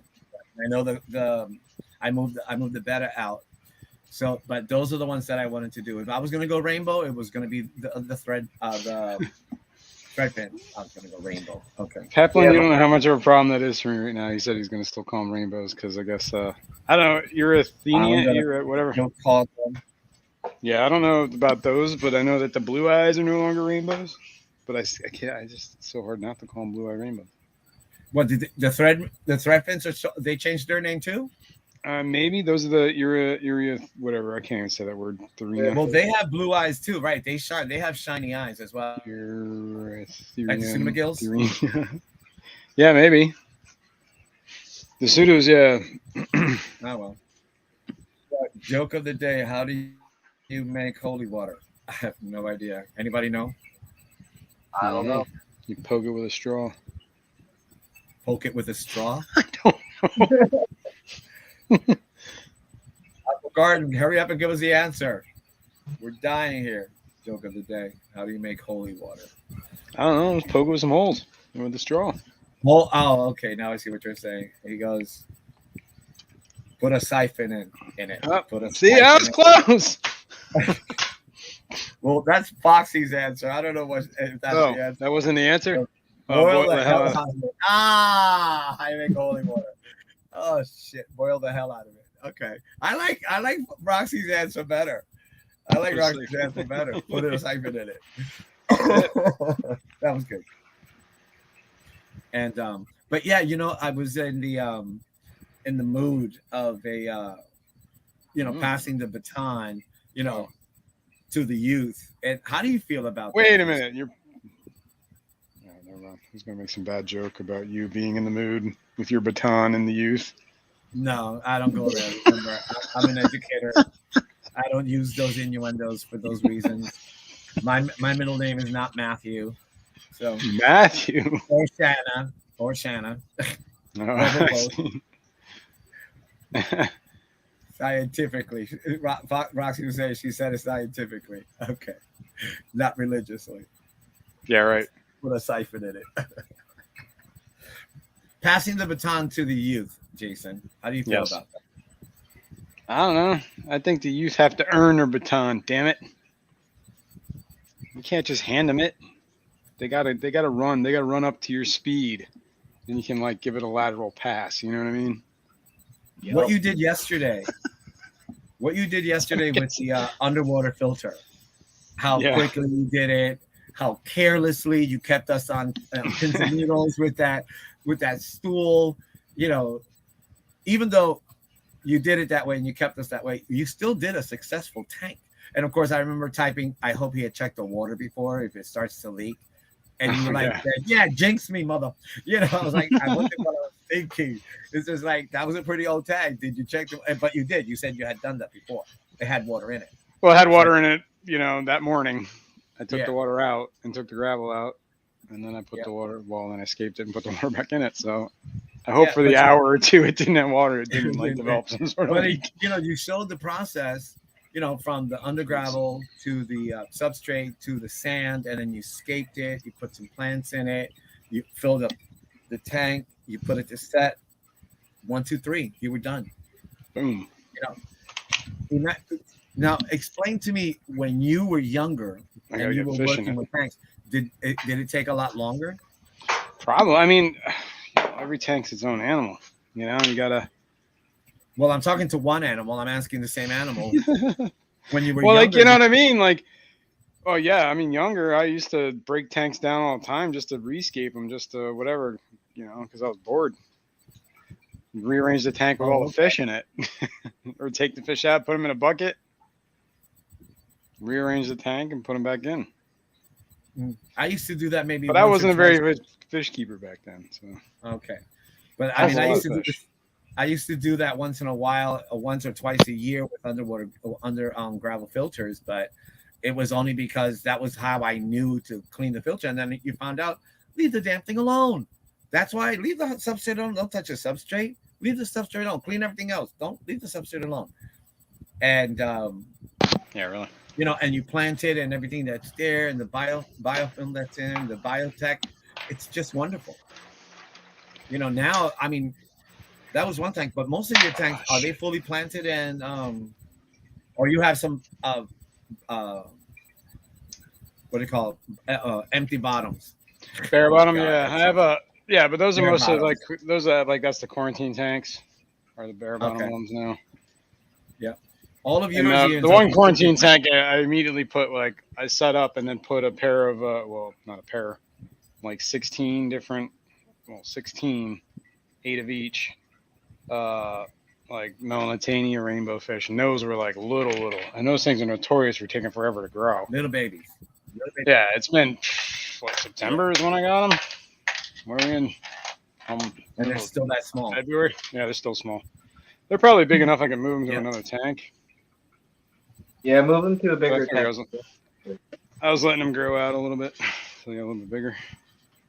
And Ian, all your tanks right now, all of them, including salt, they're completely with substrate. There's no bare bottom, right? We have one bare bottom tank, and it's a 2.5 gallon breeding males and Yeah, that's kind of what I was doing. Okay, so it's a breeding or a you don't have a quarantine tank. I do have a quarantine tank, but it's being Or used. you use the bucket or the Uh, tote. I'm sorry, the tote. yeah, I do have totes. I've got one tote that is bare bottom too. That's Yeah. got my Karen cichlid Salvini.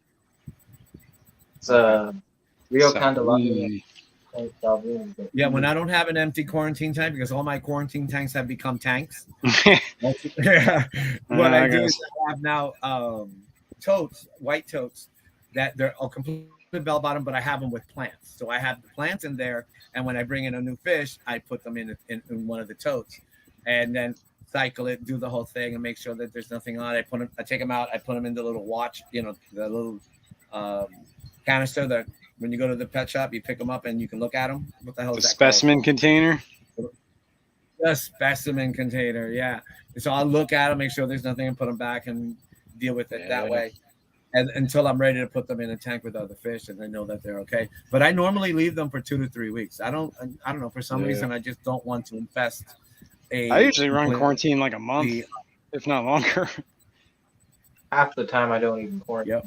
But it depends. Don't even look. Don't do what I do as I say, or don't do as I do. As I say, quarantine. I've gotten burned by that, man. Quarantine. Oh, personally, get burned from it too. I'm still dumb enough to not do it. I just did it recently though, but it was a Dan's fish, so I felt a little bit more, Yeah, that's the thing. I could get away with it. there's a couple. But remember, sometimes the stress of shipping alone can give them the. Yeah. So, it doesn't have to mean that where you get them is fine and perfect.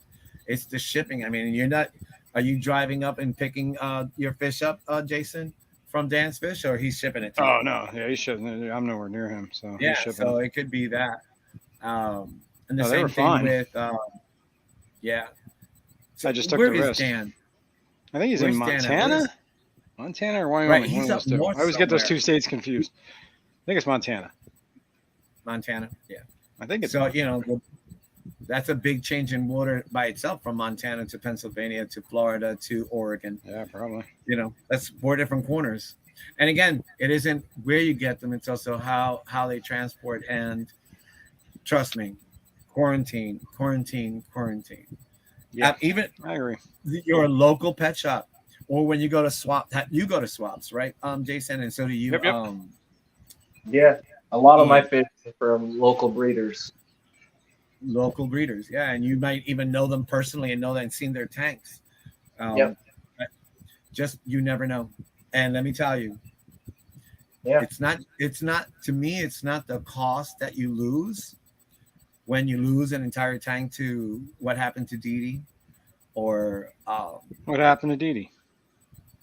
One of the rainbows that she had saved. She put it back in the tank and it died today. Oh, jeez.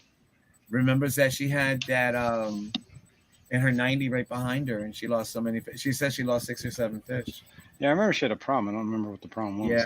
Again, we learn. We have a curve that we have to learn. Doesn't matter how long you've been in the business, how long you've been in the hobby, or you just starting out.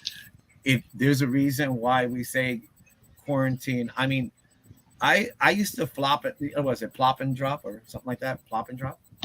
Plop and drop. Yeah, and I don't do that anymore. Just don't do it. Why? I mean, well, you can plop and drop into a quarantine tank. Plop and drop just, if the fish, yes. Oh, yeah, 100%. Just take them out of the water and throw them in themselves. Yeah, if it's a species tank, or if it's just a tank that you're just putting that fish in, you might add something later. Yeah, definitely like that. But I'm saying, but in a stable environment with other fish, no. Plop and drop is the move. That's what S says. Plop and drop. That's the best way. I mean, instead, like the other way is drip acclimating, but we're talking about acclimating. I do that with the here. Shrimp. Yeah, I do that with the shrimp no matter what. I do. I could see shrimp doing it with shrimp because I could see that being a little rough on them. Yeah.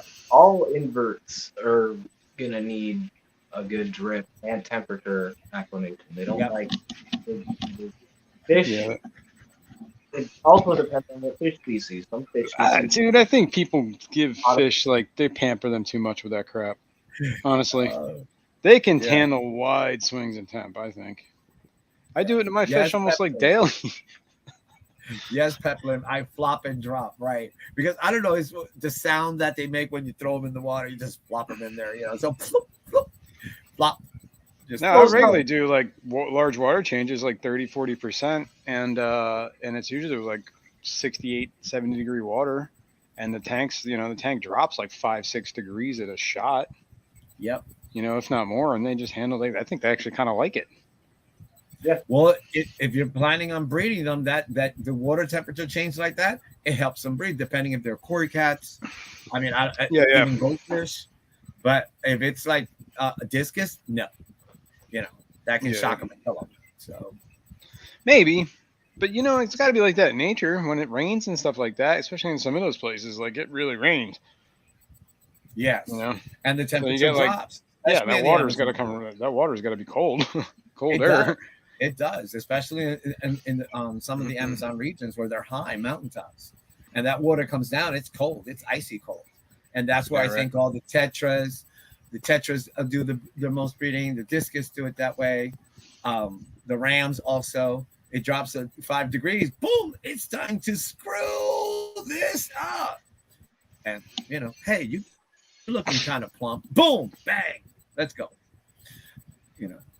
I mean, I'm saying Flop and drop. ask an expert. Ask Dr. Anthony. He's down in the Amazon, or Justin, who's in Australia, and he does this awesome breeding. Breeding. Yeah. Does he hold I the had said fish with that, one hand he and lovingly surpasses breed it with the me. other? Yeah. What Justin has done when I was talking about his breeding, he's elevated the life condition of the rams. Where he's Yeah, I've done both he's ways too. taking honestly, acclimation both ways are just as fast as it. Yeah, I agree. 100%. And he's done such a great job with his celestial black rams. Just stunning. Have you seen it, Jason or Ian? what was the Justin's question? fish room at all? Justin's Fishman? Yeah, the Australian guy. Well, Yeah, there's the a few. Australian kid. Yeah. Yeah, Well, everybody's a kid to you, Methuselah.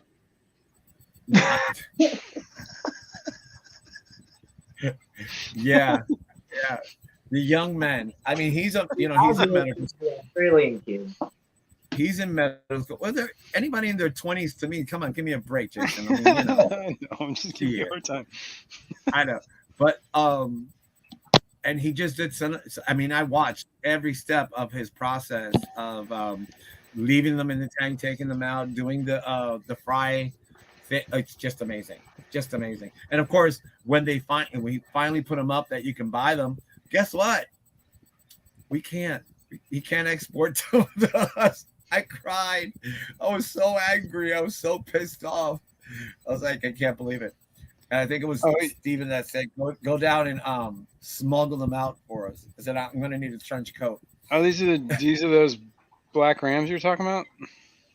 He calls his celestial night rams. They're yeah. But he can't export them or whatever. No. Where is he at? Australia. Oh yeah, okay. Yeah, they can't. He was talking briefly about it, but yeah, they can't export at all. Nope. We're complaining about what we have with this bill that's coming up. We're not talking about it, but in Australia, they're like their hands are like. Australia is insane. They're like they can't budge. $300. Yep, and so breeding them in Australia, it's big money. The fancy plecos, the discus, the rams, it's big money. And he mentioned that the biggest problem with rams is that they're so they can't get any more overbred. No, they can't get any in, but the ones that are there, they're so overbred, and their DNA and they just don't live longer than a couple of months. They die very quickly. Wow. So his project, if you want to call it that, was to upgrade the living condition of the fish. And as he was doing that, he was moving the blue rams and the blue black rams and gold rams. So he got a whole much of them from the pit, and then he got the black ram, and then he went to the black celestial ram, which is his specialty in that. And again, the kid's 22 years old. 20, 21, 22, 20 or 22 years old. I got this open tank that's yeah. eating a hole in me, man. I don't know what to put in it. I got to put something in it. I might have to do some. Which rings. one? That one I set up on Sunday. There's no fish in it. Okay. But is it cycled already? Well, I mean, that's easy enough to do. I got a sump full of cycled media. True. Right. The, So the you don't have any filter idea was what you're going to put in it? the filter was already cycled, so. Well, I did mention German blue rams. Go ahead. That's an idea. I did mention German blue rams or electric blue rams. For that, I mean, you have the substrate of sand. It would be perfect for them, and then a whole bunch of corn. Shelley's, damn it! You want Shelley's? No, Peplin keeps telling me Shelley's. I don't know, maybe. Who said Shelley's? Oh, Peplin. Yeah, I did Shelley's at one time. It's tempting. And that is tempting. It is tempting, but do you have any spare tanks? You want it for babies? Oh yeah. Once they start to breed, unless lucky for you, you have LFS that you can probably take fish to. I do too. I probably I could. took my angels not so long ago, but yeah, I should do that. I mean, yeah, Shelley's would be nice. Blue that eyes. would be a nice one. Ooh, what did you do, Ian? Oh, my cousin was just calling me. But do you want some? No. You have Shelley's there, right? Shelley's. Yeah. That's what Peplin said. Shelley's, damn it. Shelley's. Which ones are they? The Coddle Punks? No, these are the Neoleprologus multifasciatus. Let me turn. Yes. Somebody's calling him again. But yeah, Shelley's would be a good idea, Jason. That wouldn't be bad. I mean, the little ones, right? Yeah, they want Tiny me. ones? Yeah. Sorry, guys. No problem. Sorry, dude. Shelley's an idea. And epistogrammas? See, I've always wanted to do epistogrammas, but like, aren't those more like? Well, I guess they can be, but they're more soft water, aren't they?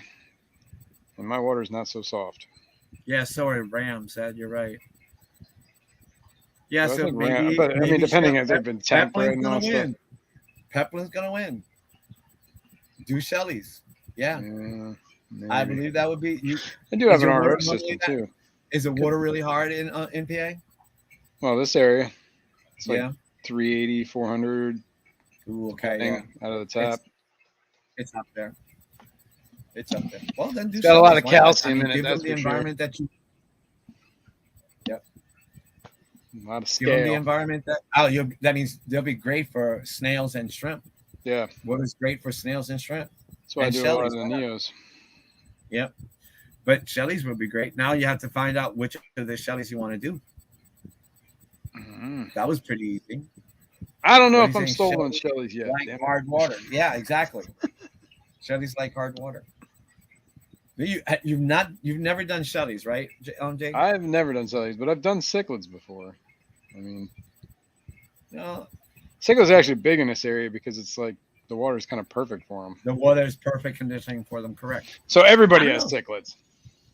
That's what Well, I'm saying. do a rare specimen of They used to of a have Shelley. the Demasonized. Those things were oof. Peplin, Awesome which one would fish, but you- yeah. rough customers. Peplin, man. which one would you suggest? Which Shelley fish should he do? Which species? Do it. And if you're going to answer that, can you put up your PayPal so he can send you the money? Yeah, right. Yeah, because some of those are expensive. They're not cheap. And Peplin, which one would you suggest? And Ian's got the which one he said, the multifasciatus. You got multifasciatus. they got Lamborghini this- one. See, I think a 10-gallon would be too small for that. You'll do Shelley's and you'll like it. That's right. Multis. But if you, I mean, yeah, No, 10. It's long. It's in. You could do a couple of pairs. You're not gonna have a lot. I could use all those And Bob empty said, mystery snails that didn't make it. I could use their shells. I got a lot of them. "Oh wow, don't say that." But Especially don't with shells, Foxy. don't mystery shells change shells? You know, they switch from one shell to the other. Oh wait, that's crabs. Yeah, I was gonna say I don't think mystery snails do that. Multifasciatus are my favorite. They're the ones I keep. Okay. Nice. So Peplin, send Jason an email so he can Awesome. send you his address so you can send him some. That'd be great. I use mystery snail. Yeah, I gotta figure that out. shells too. Yeah. Oh, but wait. But Roxy's there, so yeah, I guess when they die, you can use them. You Oh know? yeah, I mean, I'm not gonna pull the snail out just to use the shell. Sorry, buddy, you gotta go. Not nothing, but my younger brother used to do that. He used to grab when we Got a lived in, handful. he used to go and take the hermit crabs out of their shell just because he liked the shells but didn't like the crab. Okay. He had a collection of crab shells. Every time No I see crabs. hermit crabs, I think about dipping it in butter. No, it's not good. They look Right. like the meat that you would take out of the shell. I don't know. Okay, no, I don't think so. And I've had The first dude to eat one of those chocolate covered things. ants, and I had escargot. Never will Escargot's do it. great. And I had What do you mean never do it again? That stuff's awesome. what? Escargot. Yeah, okay. No, I don't like the taste. I didn't. It's I tried it. nice. Never. And then the Melts in your chocolate mouth. covered ants, I could have eaten 1,000 tons of it. I couldn't care less. And the other one that I couldn't eat is the fish eggs. What's it called? Caviar. Caviar. That's Couldn't just do it. really salty. That's what I Yeah, remember. I was at a I was Salty 18 fishy. years old. I was 18 years old. The vice president was running for president, Butter and he came to Glen Ridge, New Jersey, where I lived, to the Kiwanis Club. And they had crackers, and someone said the date I was with. She goes, "You gotta try this. It's really awesome. It's caviar." And I'm like, "What the fuck is caviar?" I have no idea. Yeah. So I put it on the cracker and I put it in my mouth, and then I spit it right in her face.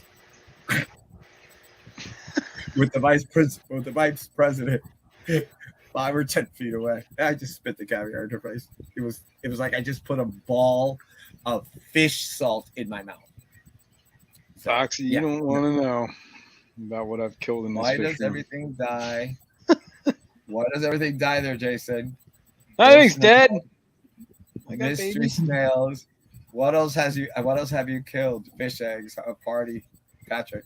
What in that tank? Everything has died. The one that No. they're gonna put in the Shellies? No, Oh. not at all. It was my quarantine tank, my OG quarantine tank. That's why the silicone's all stained blue Ah, From- right. We saw that on Sunday. Yeah, that's from right. the ICMEDs or whatever I've thrown in there. Yeah. But But we've all Yeah. had a tank. I've had a tank that almost every fish I put in there died. And I would literally take the tank, break it 100% down. It was a 40 breeder, and everything would be brand new, cycle it, do it all complete, do everything complete. It looks perfect. I would put in platies. The platies would survive. I always use platies, I know, but I always use platies as my converter fish because I always had so many. And everything's fine. And then I'll go and get, a nice expensive fish that I have never tried before, and died. trying to remember the last fish. Oh, there was I found a blind cave tetra that was dead the one day. That was That's like the the big most tank recent. you had that you did the blind cape with the gouramis, Yeah. right? There is a gourami in it, yeah, but Yeah, you only have one. I have a gourami tank. I have two of those same gouramis, but they're in different tanks. Yeah. Because they don't get along. And then I Actually, have gourami get along just fine. I got the sparkling gouramis in the tank. Those guys are cool. do I have sparkling? Yes, I have them in this tank right here. They're right here. There's 3 right here, Yeah, I got 3 too. right behind me, right here. They're right there. I actually got one of them by accident. Oh, I bought a cool. bunch of king tetras, And one was in there. And one of them, I guess they thought it was a king tetra and threw in a sparkling gourami. I'm like, what? Yeah, I One love of them. these is not like the other. Yep. And I got the sparkling gouramis from Flip Aquatics as well. Oh, It nice. was my very first online shipment that I ever did this in 2021. I got them from Flip Aquatics from Rob, and I was an asshole because they sent me baby fish, and I was like, I wasn't expecting baby fish, and I was a total asshole. I blame myself for not knowing, but everything that I got from Flip Aquatics, the shrimp, the gouramis, the tetran, the thread fin rainbows, they've all survived. You know, except for the ones that jumped out. But they're all live. They're all and the gouramis are nice and chunky. They're Blind nice Cave catfish from Mexico. Oh, somebody else was talking about that Blind Cave catfish. Yeah, that would be really cool. There's a the That's what you're talking species is about. in Mexico, which was recently discovered. I'm not mistaken. They were recently discovered. There's a blind cave snakehead. Did you see that? Interesting. No. I bet you that's not going to be easy to get in around here. Patrick said that he has some black capelin caviar, and I forgot I have some. Thanks for the show. Now Patrick's sitting back eating some caviar. Probably. How about you, Ian? Ever ate caviar or no? No, I'm against it. Yeah, I don't think Oh, so. okay. We don't So use- it's a political stance for you. It's not that it's disgusting in my point of view. So I'm Yeah. just not against the killing of sturgeon. Speaking of for- blind- Yeah, I was going to say it's a pretty unsustainable practice, right? like, do you really understand how long a sturgeon fish lives for? And you're just gonna go kill it to eat its eggs? before, Like- yeah, to eat its eggs. Correct. Oh, I didn't know you had to kill it. I mean, I just Unethical. Correct. And then of course, money talks, bullshit walks. You know how it is. That's why sturgeon And are I'm not having saying such I'm not saying that as a knock on you, Ian. That's just our reality. Because who eats Yeah. caviar? People who have money. I don't. Yeah, but why? Well, that's the whole point. But yeah, You know, sturgeon take from what they don't have and stuff. Well, let me not go there. But Well, yeah, in my so area- what was the oddest fish you've kept in one of your tanks that you didn't think you would be able to keep? Jason. Yeah, well, I don't know. I mean, those blind cave tetras are pretty odd. I don't know if they're the oddest thing. Yeah, probably. You I know, like we that could not. tonefish, man. I want to get another Hi, Scuba Steve. freshwater that we- flounder. Flashwater flounder. You know that the blind cave tetras, the white, whatever the white ones you have, we could not keep them in the LFS where I worked when I was a kid. We couldn't keep them in. Oh, because They they would sell go out. out. We would get a whole mess. Renee I remember. would order a Yeah, whole they were mess. huge. By the Sunday, Saturday, we got them on shipments on Tuesday. They were gone. Yeah, they were They were huge in so the hobby when I was a kid. I remember People that. were, when it came to that particular tetra, the other obviously neon tetras and cardinal tetras, they would sell out even before we even unbagged Oh, them. Daisy rice fish. That's not a bad idea, too. Yep, there you go. Jenny Lynn. Submit. Peplin keeps what? What does he keep? What doesn't Peplin keep? I have no idea. I only know Roxy. I don't know Peplin. I can't afford it today. Like, Peplin has a fishy wonderland. Oh, okay. So, sort of like you. I mean, I'm an amateur. I mean, if you were to say how many species of fish you have, Jason, would you say it's over 100? Species? Easy. No. I wouldn't think that. No. Ian has like 50. That's a good question. I should actually tally it up. Yep. Ian Nah, has I'll do a mental thing here. excluding the saltwater. Excluding saltwater, just all your you have. I thought it was just a Saltwater. guppy and panda. I thought it was a guppy and panda, and then you started naming like 5 or 6 other fish that were in there. Yeah. And the one you were showing earlier, Ian. And I know Yeah, that like you this- have a whole mess right behind you. Oh yeah, I The tank- overstocked. Right? No. I'm not talking about overstocking. I'm talking about the different type of fish. We all overstock. That's why we have plants galore and we do so many water changes. I'd rather have enjoying the fish and just, I don't give a shit if I got to do a water change. I don't care. You know, as Right. long as I'm enjoying my fish and they're happy, I don't care. Double the filtration that's meant for a 55 gallon. Like, at a 29 gallon? Yeah, exactly. Who cares? Oh, wait. Yes, we care. Peplin says we need some daisy rice fish. I might think about this. I think have about some this. black Peplin caviar. And I forgot. I had some. daisy rice fish. Yeah. Fishy Mon in the house. Okay. Fishy Mon. Kirk in the house. Wow. I can't believe it. Oh, is Patty in here? It's awesome. So, any other topics you want to talk about, Ian? My group of daisy rice fish came from Peplin and Roxanne. Oh, nice. A group. Ooh. I've seen Jenny's So wait, pictures of Jenny's fish. I'm finding this out now. Peplin and Roxanne, they sell their fish as well, and their mystery sales. They have a shop. That. I got to get some mystery snails. For like what fish they have, but I know Peplin and Foxy, they breed a ton of fish. And if you like cichlids, Foxy has snails. Yeah, I know they have snails. Again, I just found out Peplin has fish. I had no idea. I thought he was the sidekick to Roxy. Sorry, oh my God, Brian's got some incredible woodworking skills that he's built most of everything in his house. And Kenny went and did a stream over at his house, and it just looked awesome when he did the around the country fish fam tour a couple years ago. I missed that, but I was on a panel with Peplin once, and he showed off a lot of his tanks, which was really cool. Yes, I think it was Catfish Terry. I don't think that. Jason, Patty likes a wild what? Wild Texas Longhorn. I'm not reading that. They got snails at Get Gills. I don't know. You guys know how to get gills? Hi, Jenny Lynn. Yeah, only a goldfish in a bowl. You've ever gotten fish from Get Gills? Either one of you? I have not gotten any fish from Get Gills, but Get Gills is kind of like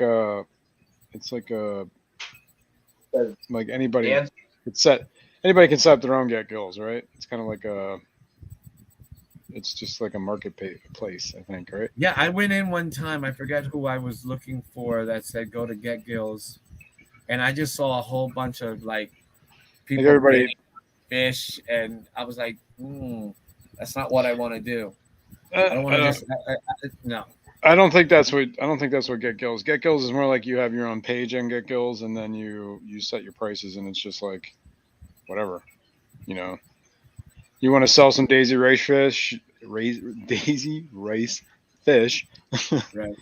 You just put up a little picture of some daisy rice fish and tell you whatever, $5 or whatever you want them for.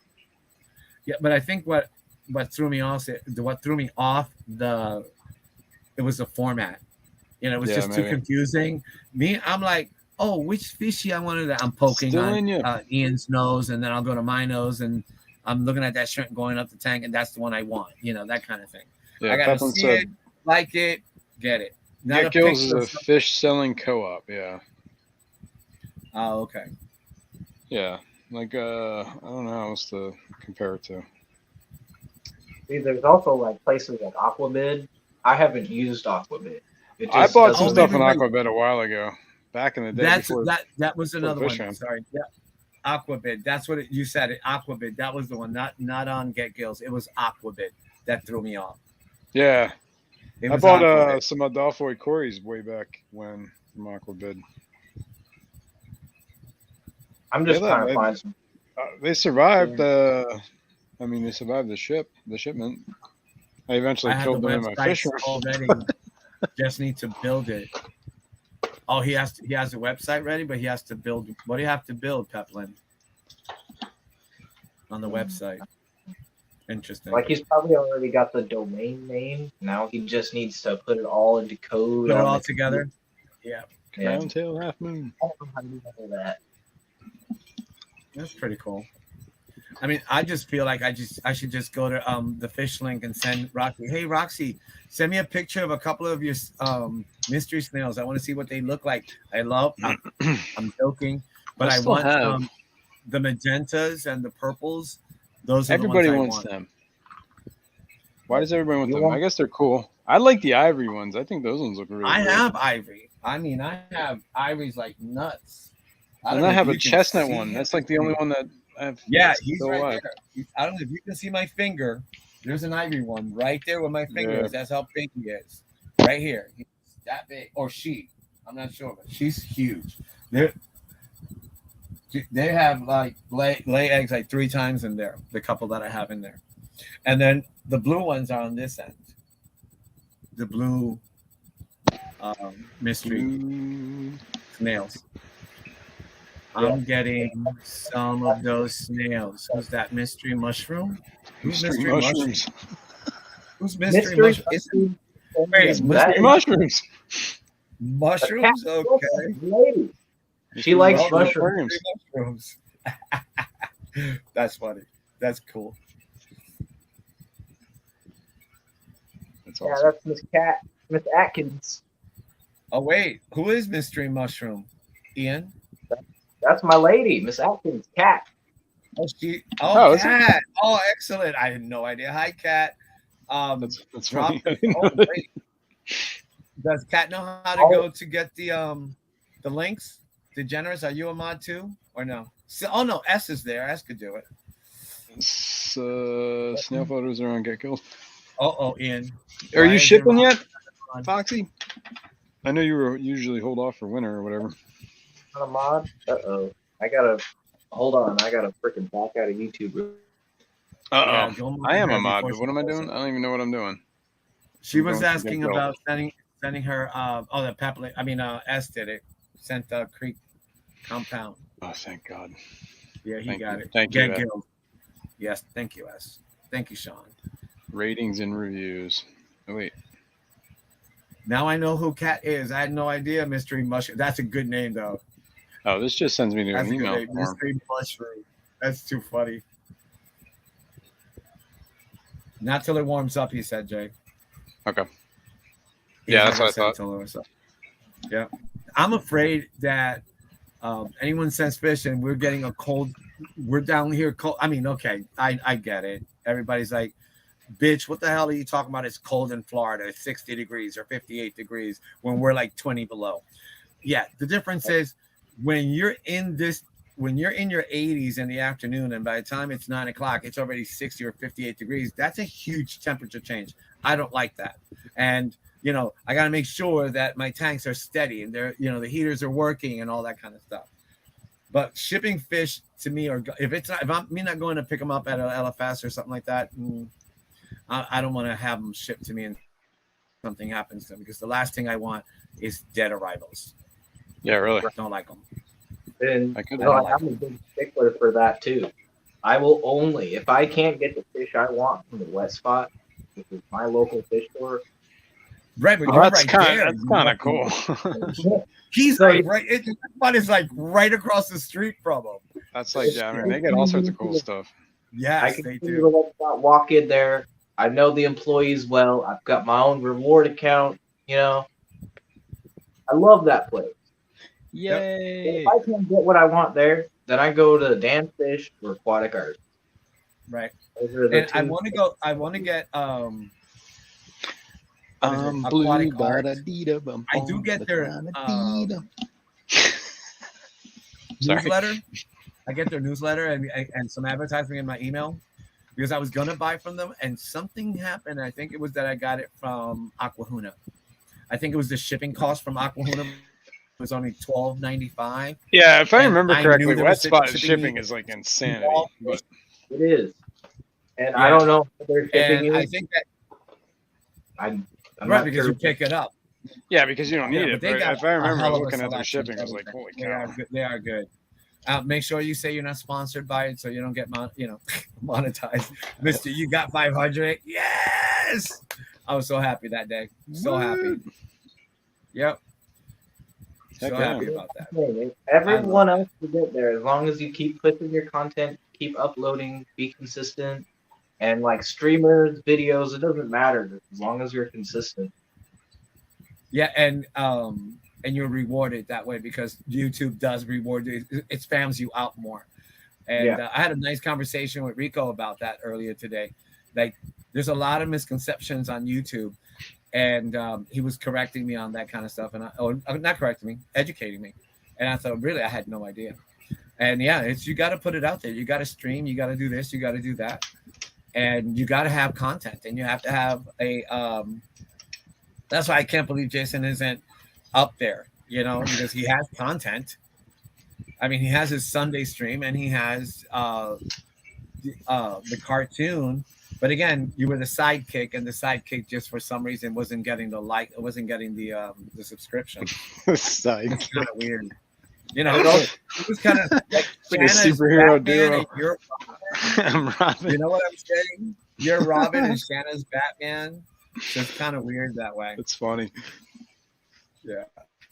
I mean, the fish came with advanced calamaris. Wow. Like, I didn't figure out the algorithm. Who has that? But it's Foxes. just keep your. Wow. Seriously? Foxy, seriously? Yeah, maybe. I never did. I never did. I Thank never got goodness. from Knock on wood. I did aquatic arts. I got some my original set of the spotted blue eyes, the Gertrudes.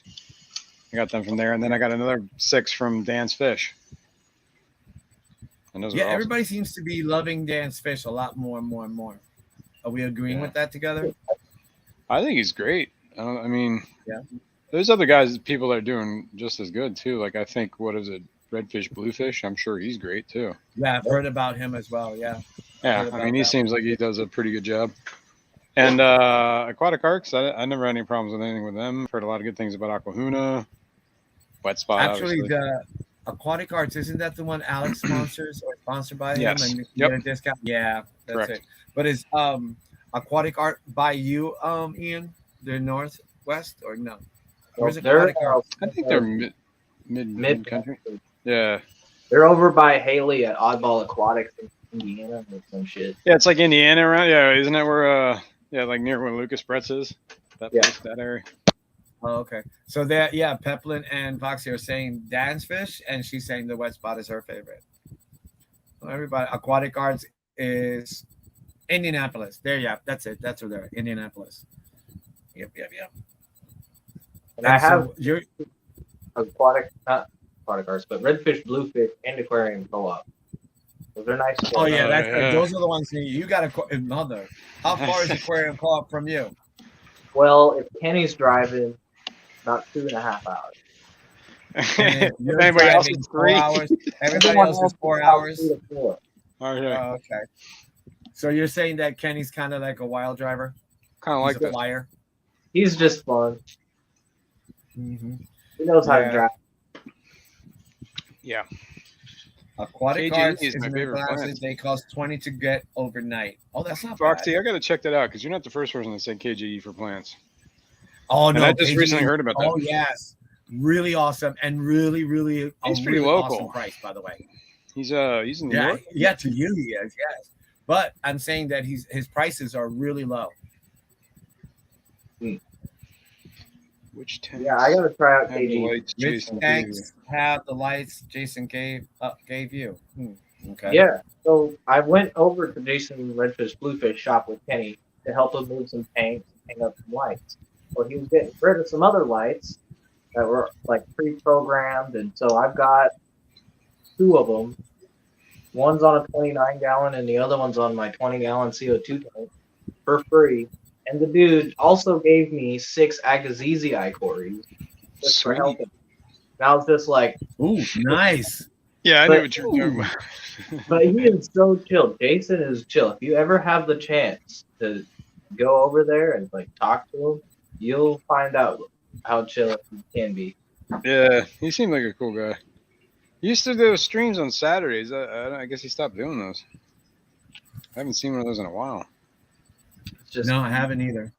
KGE. When did I see him? Wasn't it on a couple of days ago? Roxy, I don't wasn't he know on about the? KG. Was it Thursday or he goes on live on Thursday, or he did a pop up? No Yeah, idea. he did a pop up stream either a week or two ago. I missed Yep. it. But no, I do not have any of the co-op Vienna Guppies, but Kenny E does. I didn't get fish from his co-op. I wanted to get Oh, a black Kenny ram. has a bunch. Kenny has a bunch of Vienna Guppies. I Yeah. saw him when he was doing the little tour. He had a bunch of them. Yeah. Which one you saying Cool. about Rams? I wanted to get the Dean Rams. When I went there, they were there. I was like, yes, I want them. And then I looked at the price tag. $45 a piece. A piece. Oh, Gee, believe it. For just, they were already pretty full grown, but jet Yep. black. I swear to God, I've never Wow. seen a fish that black before, except for like a double dark angel. Yep. But with that black comes the price. But with that comes a price. Again, selective breeding, healthy. You're guaranteed that they're going to breed. You're guaranteed they're going to breed. Yeah. I mean, talking about Dean's expertise and That's definitely crazy. same thing with Justin, as I was saying, with his expertise and his Rams. And he calls his spark celestial because they have a shine to them, like you're looking at the stars. They're gorgeous. They You gotta have like see his stream. That's like mid-range guppy price. Yeah, that's true. Guppies can get pretty expensive. I don't know how much those Viennas were, but they probably weren't cheap either. a lot of Vienna the fish, guppies, they're about $35 a pair, or trio, 35, Trio, 25. Yeah. Yep, pretty much.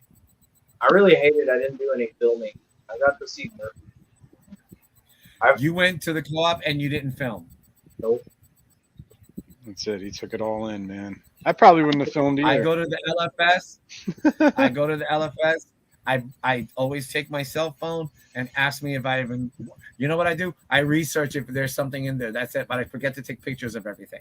Yeah. I don't know. I just don't feel comfortable taking pictures of it. I have one video of Jason at Redfish Group with long fit neon tetras. Oh, I haven't how much were released. they going for? How much 20 were bucks they for each one, or 10 bucks? 15 Yeah. bucks I've seen them for 20 bucks. Damn. Yep. They were there. You're considering an auction. For Sheldon and Egbert. Who's Shelbert? Oh, these are the Corys? Those are the Corys. Yeah. Yes, the Corys. Along with 6 of their siblings to benefit. Oh, that is awesome. Did you send that to Rico or Skip or Foxy? Roxy? I don't have to call her Foxy. Roxy? That would be awesome. I think that would be awesome. Yes. Put them up for auction, definitely. But just make sure that it's a closed auction. Only people who that'd be gave a great. shit. Only people who gave a shit about them and went into the stream and said hello and watched them and suffered their attacks by all those what do you call those? Nematodes. No, but oh god, those critters under the microscope. I forgot the name right now. It's gone dead in my head. Like the Did you Hydra. just said it? Nematodes? Is that what you said? Nematodes, yes, nematodes, yeah, that kind of thing. I love that. I really like that idea. That's an interesting Honestly, idea. that's an awesome idea. Those corridors are famous now, so whoever wants those corridors are going to want them. Don't send them here. I'll kill them. Yeah, I would definitely contact Skip or Rico. Send them an email that you would Only like to because the do pressure would be too great to keep them alive. They would end up dead. That would be excellent. I already see Geek Boy going for those Corys, guys. I already see him betting for those Corys. Geek Boy, and who else was in there? Annette. There's a couple of people that were on that stream for long periods of time watching those Corys hatch. That would be beautiful. I think that's an excellent idea. Yeah, that is a great idea.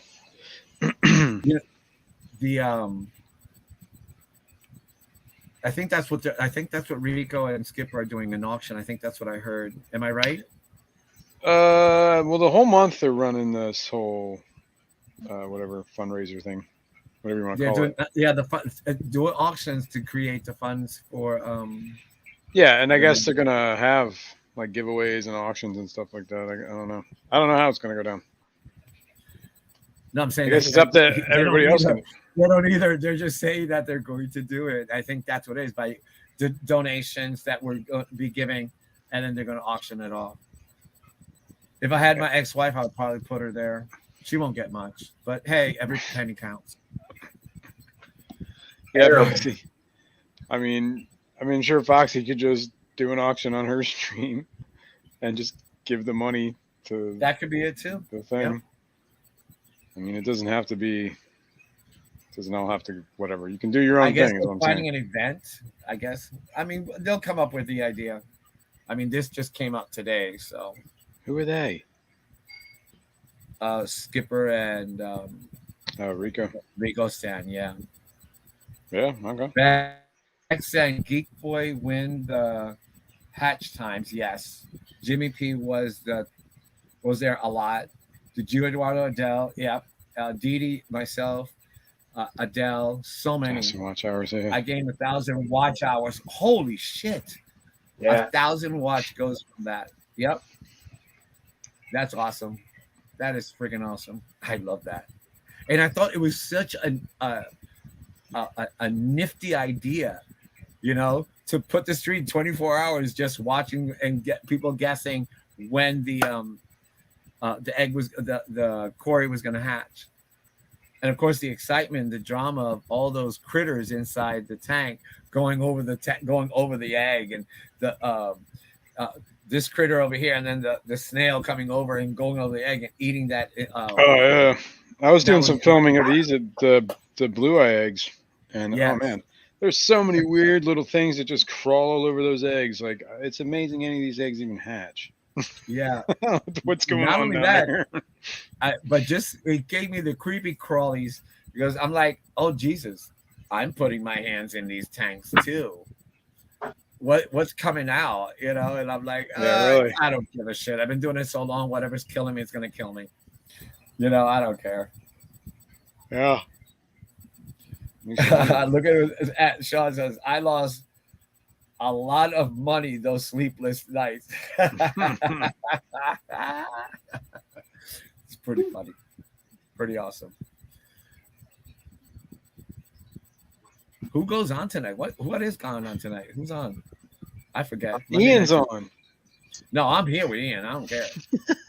I'm trying to think who does. I'm here. Sunday nights normally. I know Fishy Biz is going on tonight, and he's going to have Stephen P. 2003 in the hot spot. Yeah, Stephen P. That's what it was. Yeah, Stephen P. Stephen P. on the hot spot. That's it. It's going to have the P. And that's at 9? Is that 9 Eastern or 9 Pacific? I believe. I don't know what time that's going to be for me. Well, it's 10 to Jay, you and I are in the same time. It's like 10 minutes to 9, right? I think it was, I don't know. I thought it was at 10 o'clock. I could be wrong. No, I'm talking about the time now. Not what the show what time it is now? It's it's 10 of 9. Yeah, you're right. Yeah, okay, cool. Correct. 5:50. And it's 5:50. Yeah. 10:05 Eastern time that's Drew, right, Sean? Yep. Yeah. So that's it. Can't stop yawning. It's past my bedtime. It's not 9 o'clock. Aren't you saying you go to bed at 9 o'clock? Oh man, I want to be in bed by 9.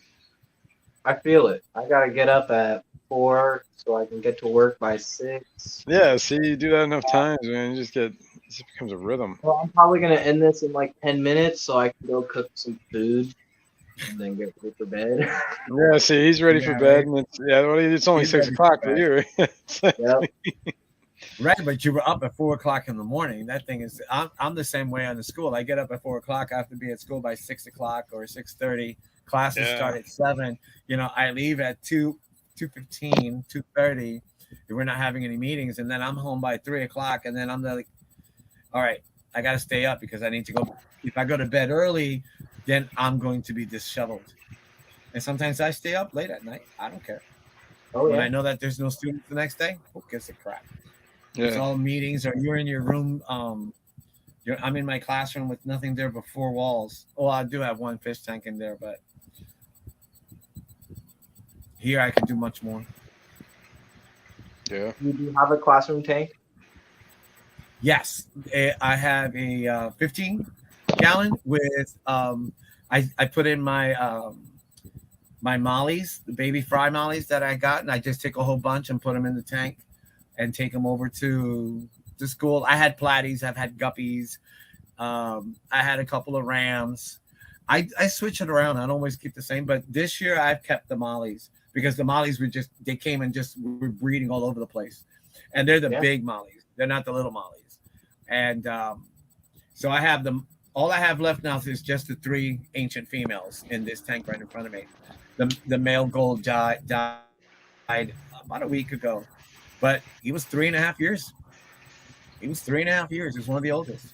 Yeah. That's a And then the female mollies already got the hunchback coming. They got the hunchback, but they like getting pregnant for some reason because when they're nice and fat, they swim like crazy. Now that they have no male, they're like, oh, I need a macho. Oh, no more for you. You need to retire. So, but yeah, the mollies, and then of course, was it no, 2019.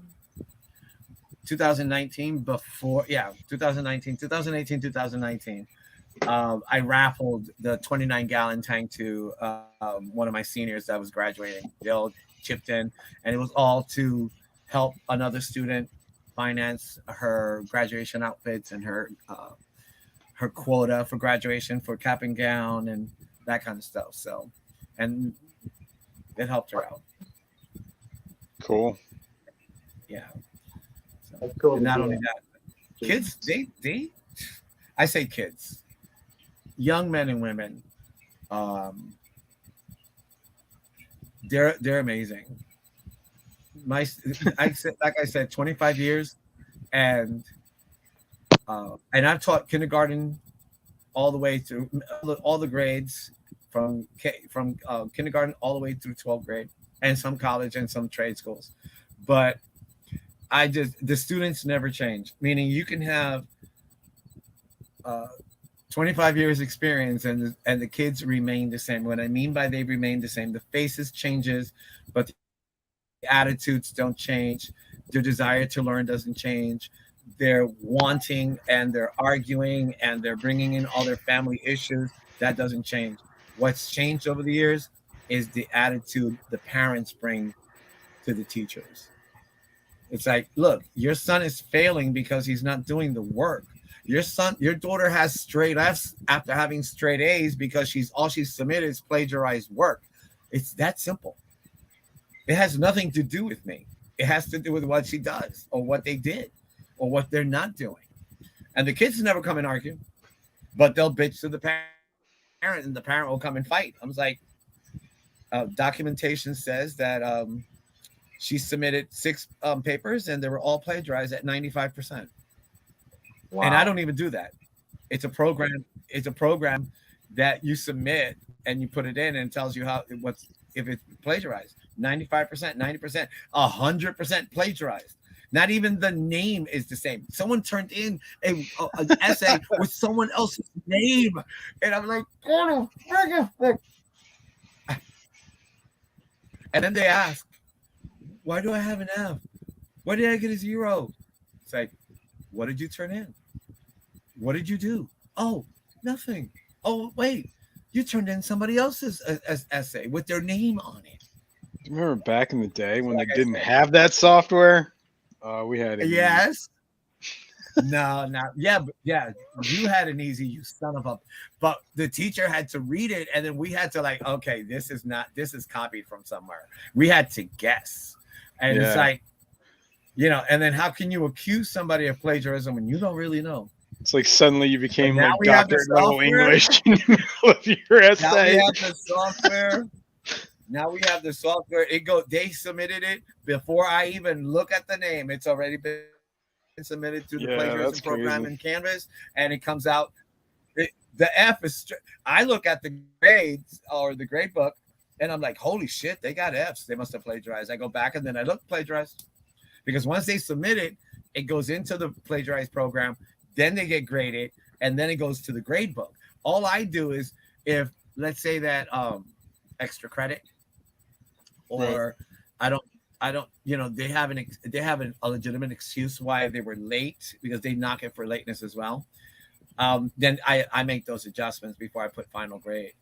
And I'm always the one. I'll be honest. I'm a pussy. I'm like, yeah, if I have to give somebody an extra 20 points to make it from a 79 to an 80, I'll do it. If they're an 89, I'll give them the point to make it into a 90. Yeah, I do. But if they're like a six, if they're like a 50 and they did nothing and they were total assholes throughout the year, the 50 stays. Yeah. So be nice to your teachers, especially as we're getting older. We're wiser and we don't give a shit. I'm about to leave. So don't I'm like, yeah, I don't speak like that to my kids, by the way. But, yeah. No, I don't. I get anyway. No, you don't. No, you don't. You got a 20-year-old. He's 19, but yes. 19. I thought 19. He was turning 20. And then he's like, no, I'm only turning 19. He's like, damn it. But he's already done with high school. Is he planning on college or is he already He's in college. He's in college. Yeah. So you already got one in college or, Yep. So get ready. Get ready. Was he a good kid? Yeah, he was. No, I'm talking about. I'm not saying was he a good kid, Daddy. I'm saying in school. That's what I'm saying. He's a good kid in school too. Oh, okay. So he didn't turn out like Dad. Okay. Exactly, because Dad knew what to look out for. Dad knew all the steps. No, you ain't doing that, kid. I know where that goes. That makes sense because Shanna talks about how great her son is, and she was a total. Oh yeah, how's that a control? Rebel. She was a total rebel. You were a total rebel from what you guys discussed. And I skipped half my senior year. That's why I had to repeat my senior year because I wasn't there for half of it. And then your kids turned out perfect. Not perfect, but excellent. Yeah, definitely not perfect, but he's a great kid. But good kid. Excellent student. Yeah. Go figure. He's a Boy Scout, an Eagle Scout, no less. I didn't have time to do any of that shit. He was disciplined. I had to go work. I had to go make money. I had to go help Mom make some money at the store or whatever, bagging groceries when I was 9 and 10 years old. Yeah, quarters I had to paper out. I had to paper out. Yeah. No, we couldn't. I lived in Newark. There was no paper route. It was a don't get shot route. Yeah, right. Yeah, no, you throw the paper in somebody's. Yeah, it's a different world, I guess. Newark was a different world back in the 70s. Yeah. And I still remember all those A's whooping by my teacher. What? Whooping? Yeah, he's probably Patrick's old enough that the teachers will whip your butt. And put one at home. Yeah, oh, okay. History teacher. Yeah, actually, I had a big argument with my history teacher in high school. They put out a book. A history book that had 3 pages of Puerto Rican history, and everything in those pages was wrong, incorrect. Nothing of it. It was all fabricated bullshit, incorrect information in the history books. 170-something thousand copies was sent out in the district of Essex County, and I took it. Mom at the time was a paralegal with lawyers at this Homeward Bound in Newark, and I took the books to them. And I showed them the page. It was, they were Puerto Rican as well. And I showed them the pages, and they took it to the district. They pulled 173,000 books out of circulation because of this motherfucker brought it up to them. And of course, the teacher, who was an ancient son of a bitch, I don't remember his name at all. He would in class. He made the first one I let go. The second time I didn't. He made the comments, we would turn to such and such a page in our books, but, wait, we no longer have books. Thank you, thank you for a Ringo. So he did that twice. The second time I got up, went to the principal's office, filed a claim, and he retired early. Wow. Yep. And again, remember, I already had emancipated from my mom. I didn't have an adult. I was the adult. Right. And this was in junior or senior year. Yeah. Oh, yeah. I can care less. But I didn't go to mommy. Mommy, look, the teacher did this. No, bitch, I fought the teacher right in the classroom. Argued. Anyway, 9:00. You said it was going to go for a little bit. Go cook. You need to Yes. go cook. And I like how you're just directing the whole stream. All right. Well, I just saw the time and I just kept babbling. So Yeah. On that note, On see that you note, guys. I'll see you. thank you. Thanks, Ian. Thanks for having me. Thank you, and thank you for having me in chat. Thank you for everything. Thank you for coming to my one Virgin stream. Thank you very much for all your comments and all your support. Have a great evening. Yeah, you guys have a great one, and I'll see you guys somewhere in the chats. Yep. See ya. Bye. Peace out. All right, so now we're out of here. Okay, let's end this on a freaking little video. Boom. There you go, guys. And peace out.